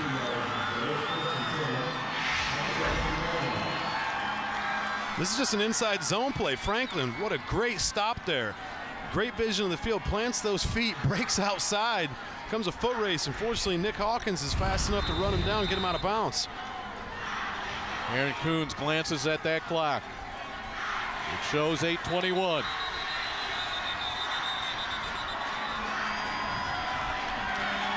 Now a timeout will be called by Wilmington. The Wildcats taking their first of this half. Williamsville needs, wants, and feels something is going to happen. They're down by 7. Williamsville chasing a 7-point Wilmington lead. Just a huge play moments ago. 4th down, less than a yard. Wilmington just tried to get a little too tricky here, lining up like they're gonna punt to fake it. And number 44, Kyle Kent, and number 55, Alec Dakin, right over the ball, do a great job of penetrating to stop the fake, give Williamsville the ball back. After the run by Franklin, he'll be dropped for a loss. Joe Mann with the tackle. Give Franklin credit to the line of scrimmage. It will be 2nd and 10. Franklin is fired up. I mean, he's having quite the second half here, and you can see this kid's athleticism with the way that he was stopped on the big run before, the way that he kind of came to a complete stop to push off and go lateral and break that ball outside and even extend on that last play. He's the kind of guy that can really just make something out of nothing, and it's got him a little bit fired up, and he's wanting the football. He has rushed 15 times for 108 yards, and now the timeout will be called on the far side of the field. Williamsville wants to get this one right on 2nd down and 10. Let's go down to Michelle McMahon. They're chasing this lead right now, and this is a powerhouse senior class, so don't count Williamsville out quite yet. These senior guys have played together since the 4th grade, and between 4th and 8th grade, they only lost 1 game. And when they were freshmen and sophomores, they went undefeated both seasons. So we see a spark of momentum here with the senior class. Back up to you guys, Dave. You mentioned it earlier, one of the mottos was "Believe Together." That's been a motto for Aaron Coons since he took over the job in 2003. Another motto is "Do it for Doc." Williamsville has Doc decals in the honor of former youth coach Doc Redpath, who passed away in 2009. Doc had a great impact on these players when they were in 7th grade, part of the Youth Football League. He's been a driving force this season.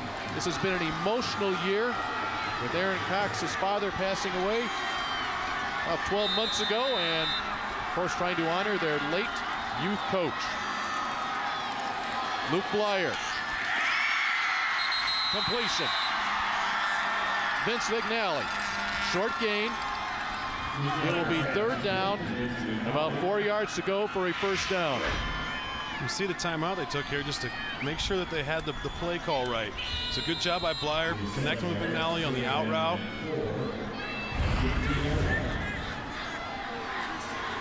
Williamsville has not converted a 3rd down tonight in 6 attempts.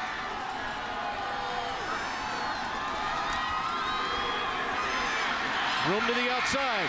The corner is turned. There's the 1st down, and inside the 10-yard line.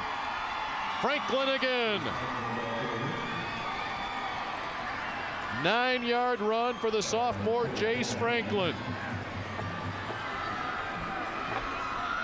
1st and goal, Bullets. Going to the toss, and number 54, Mitch Whitley is really who creates this play. He does a great job of extending out into the flat, making sure that he has a body on the defender, and Franklin does a good job following the big guy. Couple of yards on first down. Franklin outside, now Franklin inside. Ball is at the 7.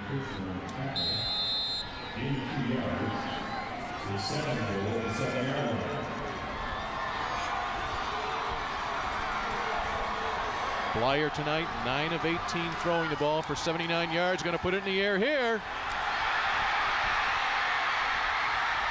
But he'll go with the wheels. And Williamsville, within a point of tying this one up.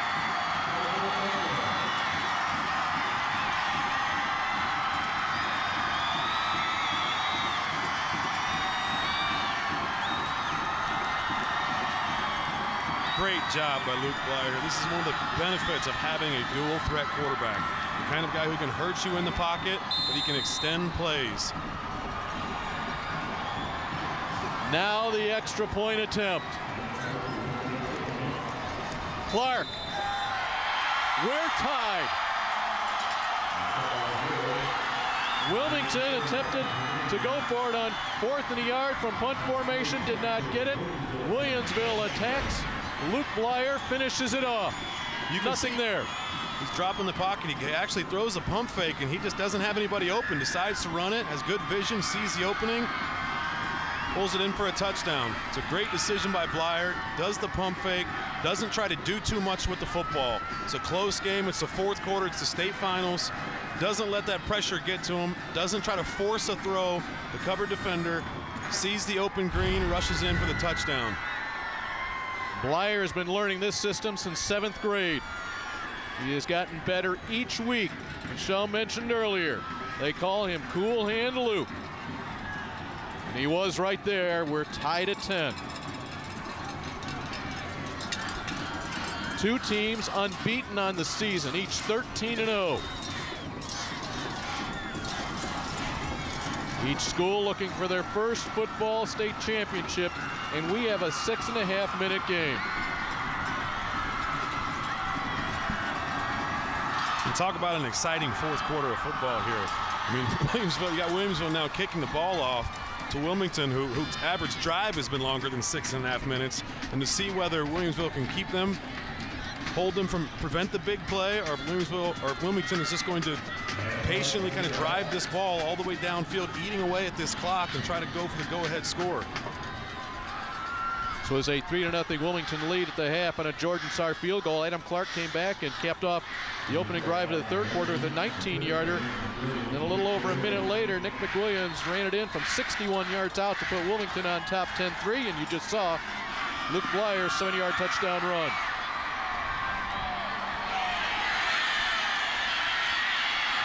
Alex Salome on the return. Salome will break free.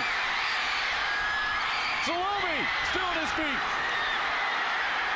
Salome will score. 92 yards.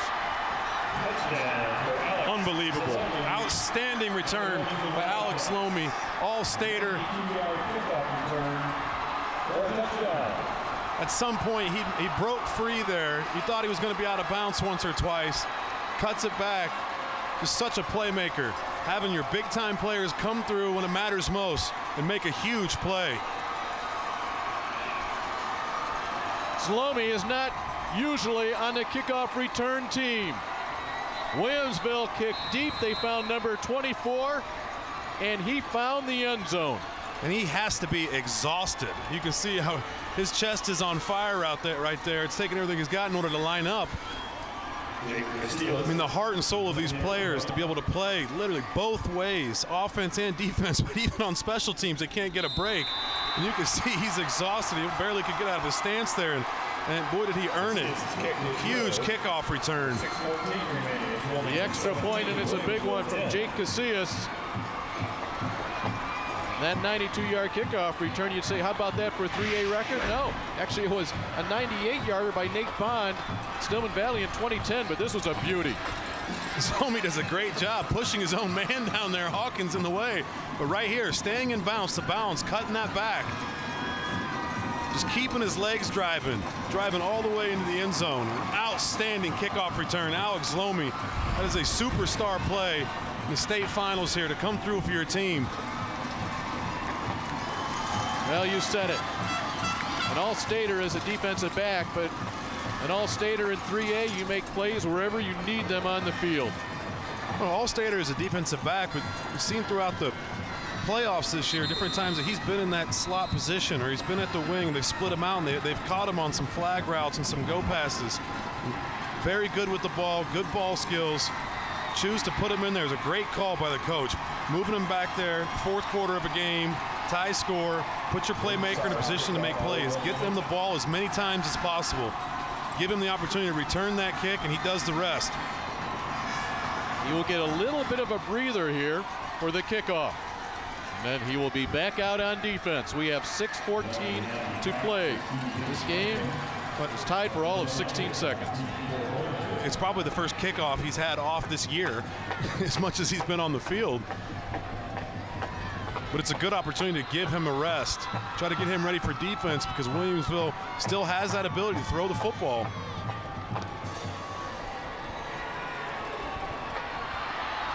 Short kick to Deontay Cox. Cox runs right into the arms of Gavin Hawks. 14-yard return for Cox, but it was 92 yards here for Alex Zlomi. Zlomi breaking away here, but he stays in bounds here, decides to bring this ball back. Does a little ballet move, lifts his arm up, and then just keeps it driving. Right, he plants this left foot there. Becomes a foot race. He's got him by his jersey, but just keeps going, reaches the ball in the end zone. That was a 1-on-5 for Zlomi right about the 40-yard line. 5 purple jerseys ran around and through and then away for the go-ahead score.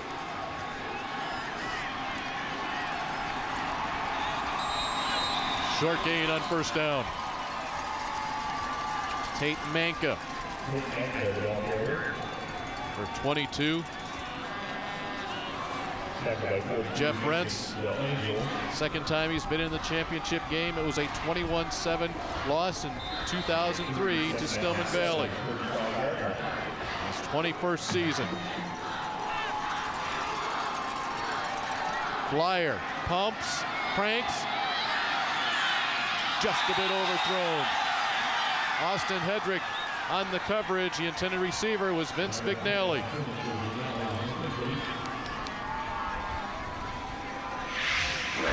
And another third down. Does the pump fake, try to catch Vignelli on a wheel route.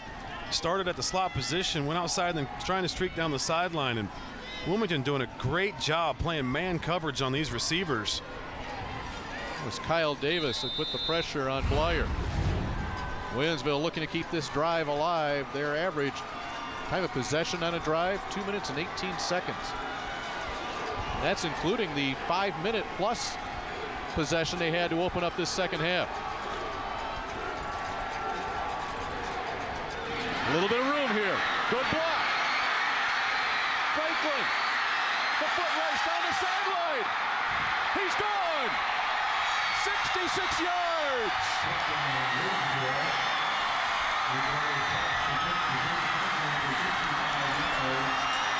Outstanding play call. Aaron Coons, outstanding play call. Wilmington all night long been playing some man coverage, been bringing a lot of pressure. The way you beat teams that bring a lot of pressure is throw the screen. And with 5:15 to play, Adam Clark will look to tie this game once again.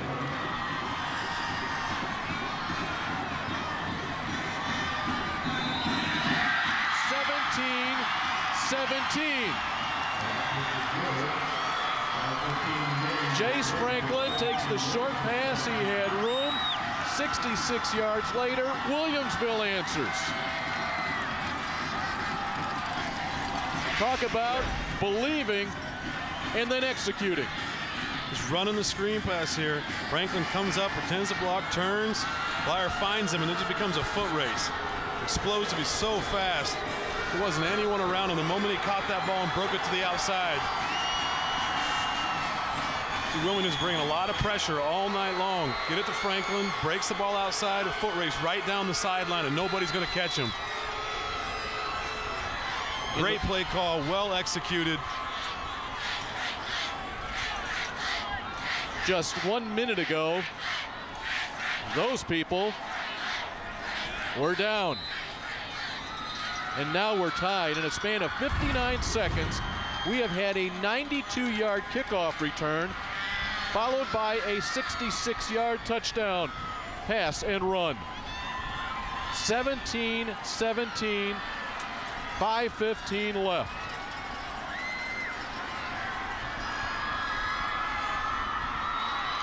Two teams, 13-0. Absolute dogfight here in the fourth quarter. 5 minutes left to play. This is going to come down to just some pride, some heart. Who has more passion? Who wants this more? See how Williamsville elects to kick this one away. They want no chances for a long return. But it will be good field position with time for Wilmington. Let's go down to Matt Rodewald. Well, Boomer, you actually kind of mentioned it, kind of an offhanded comment about fatigue, and that's starting to become a real concern on the Wilmington sideline. Guys like Gavin Hawks and Nick Hawkins dealing with fatigue. Hawkins also dealing with a banged up knee. A lot of that secondary also just kind of putting their hands on their knees and taking extra water. The fatigue issue going both ways, combined with the physical nature of this game, it's taking its toll on the Wildcat sideline. All right, thank you very much, Matt. And that unit that you're mentioning, they're back on offense right now. Now keep in mind, Williamsville 1 timeout remaining. Wilmington has 2. Wildcats with the ball. This is Hawkins. And if you can find him underneath that pile, you're a good person. Down at the bottom, number 52, Nick Cox with the tackle. Alec Dakin there as well. And we'll give Hawkins credit to the line of scrimmage. Great job by Nick Cox coming downhill. It was coming downhill, having his feet square, initiating contact with the running back, driving his legs back. That is picture perfect form tackle. Coming up on 4.5 minutes to play. A 2nd and 10.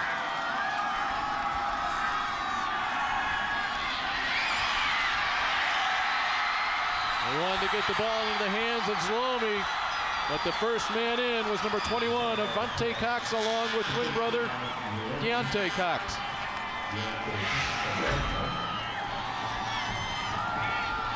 Trying to throw this now pass to Zlomi. Deontay Cox does a great job breaking on the ball. Wilmington 6 of 13, 3rd down conversions.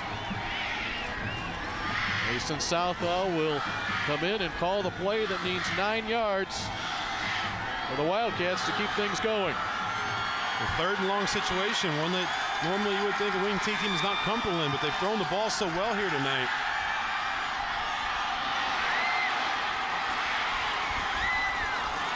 The first down will go to Joe Mann. Mann, 17 yards as Southall completes his 6th pass of the night in 8 attempts. And the Wildcats will continue. What a benefit. I mean, Mason Southall drops back like he does it all the time. Finds Joe Mann here on the out route. Does a good job of running his route past the first down marker, making the reception. They've just thrown the ball so well here for a wing T team. I mean, they talked about it, they just haven't needed to throughout the year, but still, this is something they're doing so effectively tonight. Now looking from a single wing right up the middle of the fullback, Hawks. Gavin Hawks on the Quick carry. 8 yards on first down for Gavin Hawks. Throw the football, then start right there, the fullback trap.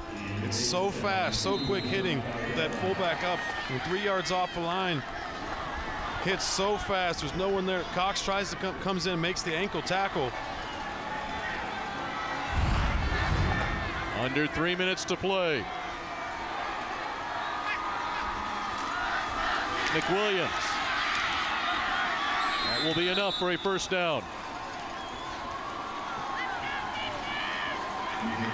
Clock, as soon as these chains are set, will continue to tick.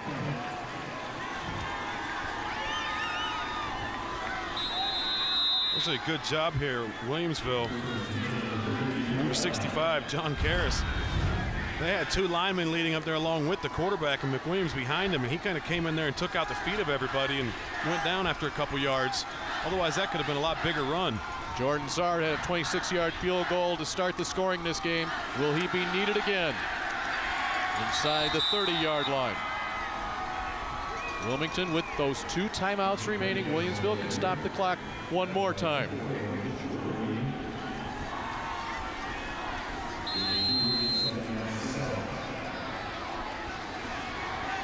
Total offense in this game, Wilmington 306 yards, Williamsville 308. We are tied at 17.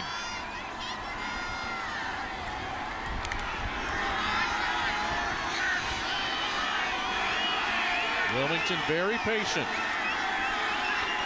on 2nd and 7. And I think, yep, Wilmington did take a timeout. There was something they did not like. Jeff Rentz wanted to get that timeout called before the snap of the ball. So we're down to 1 timeout each here in the second half.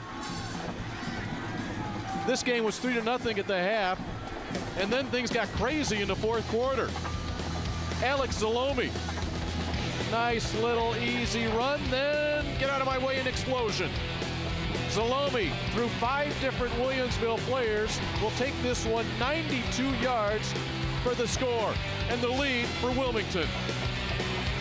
But Luke Blyer had other ideas, so did Franklin. Less than a minute later, Jace Franklin. This one goes for 66. And we're tied at 17.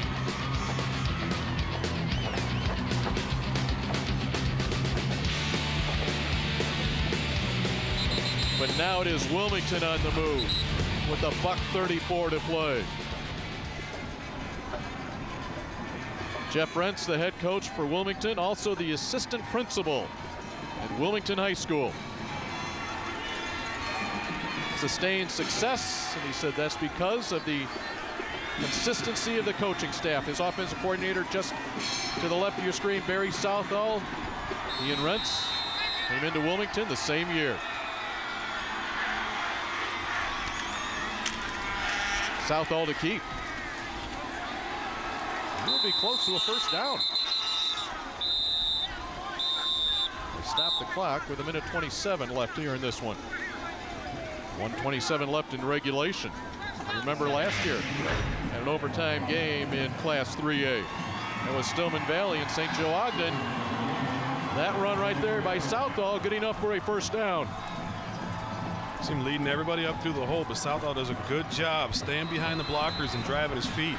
It was actually a fortunate timeout. It wasn't designed, but you could see how hard the players were breathing before that. They took that timeout and to come out with some, after a little bit of rest, and make that big run for a first down. McWilliams inside the 20-yard line.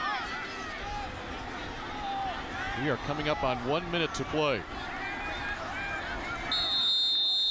And one thing to keep an eye on, Wilmington try to center this one up between the hash marks.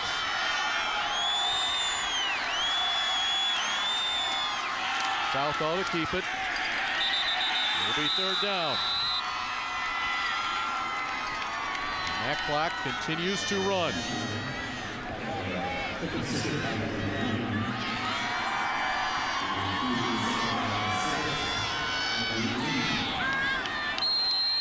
Down to 30 seconds. Jake Casillas has been perfect in extra points. It was Jordan Sard that had the field goal earlier. Gonna go right. They'll get to the 15. It will be short. 14, 13, 12 seconds. They will take this one all the way down. Winning at the line of scrimmage, Alec Dakin, number 55. Did a great job shedding the blocker there, making the play on Hawkins. The timeout called with 4 seconds to play. Jordan Sarp 5'5", 151-pound senior will attempt the biggest kick of his life.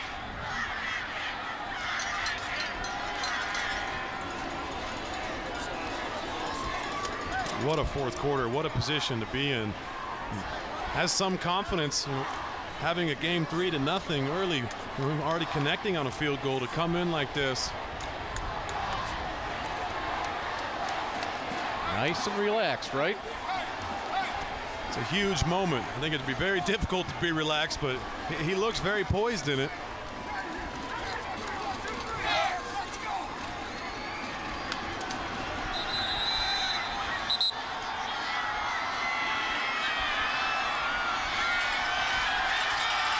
The holder is Austin Hedrick. This will be a 31-yard field goal for the win in your 3A championship game. Jordan Sarr.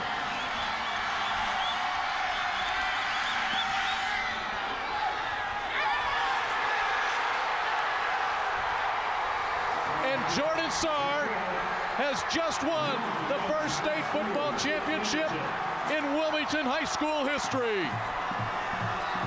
Unbelievable moment. I mean, what a football game. Just a complete dogfight in the second half. For this football game to come down to a kick with 4 seconds left, and for Sarr to come through in this moment, win the game-winning kick. That side of the field is thrilled. On the near side, Williamsville bodies sprawled on the field in disbelief.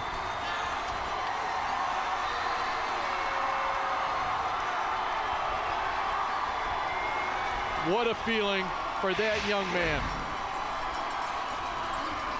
Good snap, good kick. Right away, you can see him celebrating. A moment after he kicked it, he's already jumping up and down. He knew it was going through.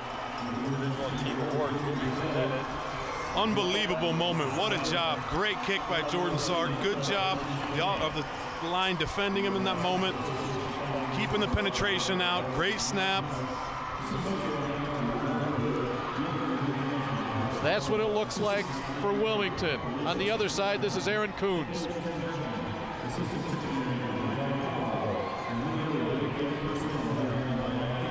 The feeling in the stomach of Aaron Coons. A second place finish for Williamson, but for Wilmington. And that young man, he stands 5'5", the game winner for the Wildcats.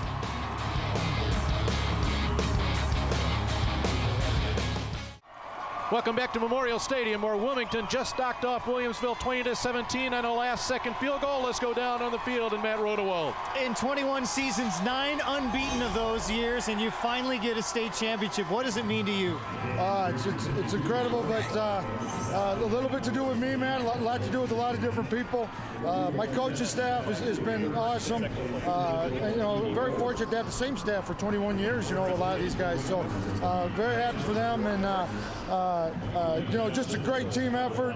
But no doubt there was something missing when you looked at our resume, and it was one of these. And right here, right now, my hat's off to Williamsville.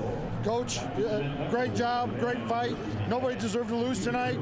This is what state championship football is all about. This was a real struggle. How did you guys finally gain control of this? I tell you, big plays, come down to big plays. And lo and behold, Alex Zalomi takes the kickoff back. We let the screen go, and we get that down there. And but I tell you what, our passing game again carried us, I thought, tonight. I thought Mason Southall, again, played an incredible game. And so we were able to mix it up. But defensively, I thought overall we did okay, but we had 2 or 3 drives there that were real frustrating, but we won. Man. So we'll let you celebrate. Congratulations, Coach. I just want to say hi to everybody back in Wilmington and all my buddies from Eureka and Morris. Thanks, guys. You got it. Michelle? Alongside the Country Financial Player of the Game, Jordan Sarr, a 41-yard field goal to win the state championship for your team. Take me back to those moments. Coach Bolzer told nobody to come around me. I just wanted the attention. I wanted everybody to look at me. They were all like, all right, let's see what you got, kid. I was like, all right, I got to prove you guys. I was like, I'm from Indiana. I came here this year. Coach Reentz gave me a shot. I couldn't be any more grateful for these guys. They accepted me like family. I've never seen so much hospitality in one small town. I mean, it's great. This is a dream. I mean, there's nothing else. Words can't explain it. I mean. And as a senior leaving this program, what legacy do you hope to leave behind for this team? I hope they make a title run next year. I hope they do. They're a hell of a squad. I mean, ooh, man. Representing these guys was a life. I mean, I'm glad. They got a couple kids coming up as kickers. We got a monster program coming back. They'll make a run at a state title. I got faith. I got a lot of faith. Senior year, last kick to give the field goal to win the game. What does it feel like? Oh, man. I mean, first of all, it goes to keeping my head in the books at school, blocking everything out in school. I mean, if I didn't have my mom along to support me, and my stepdad and my dad, keeping my head on a swivel, there was no way I would have made this kick tonight. I was like, they keep my grades up, I keep my athletic eligibility up, so. Well, thanks. Congratulations, Jordan, and making history for his team tonight. Dave, back up to you guys. Street for his team. It will never be forgotten. It will be in the record books forever.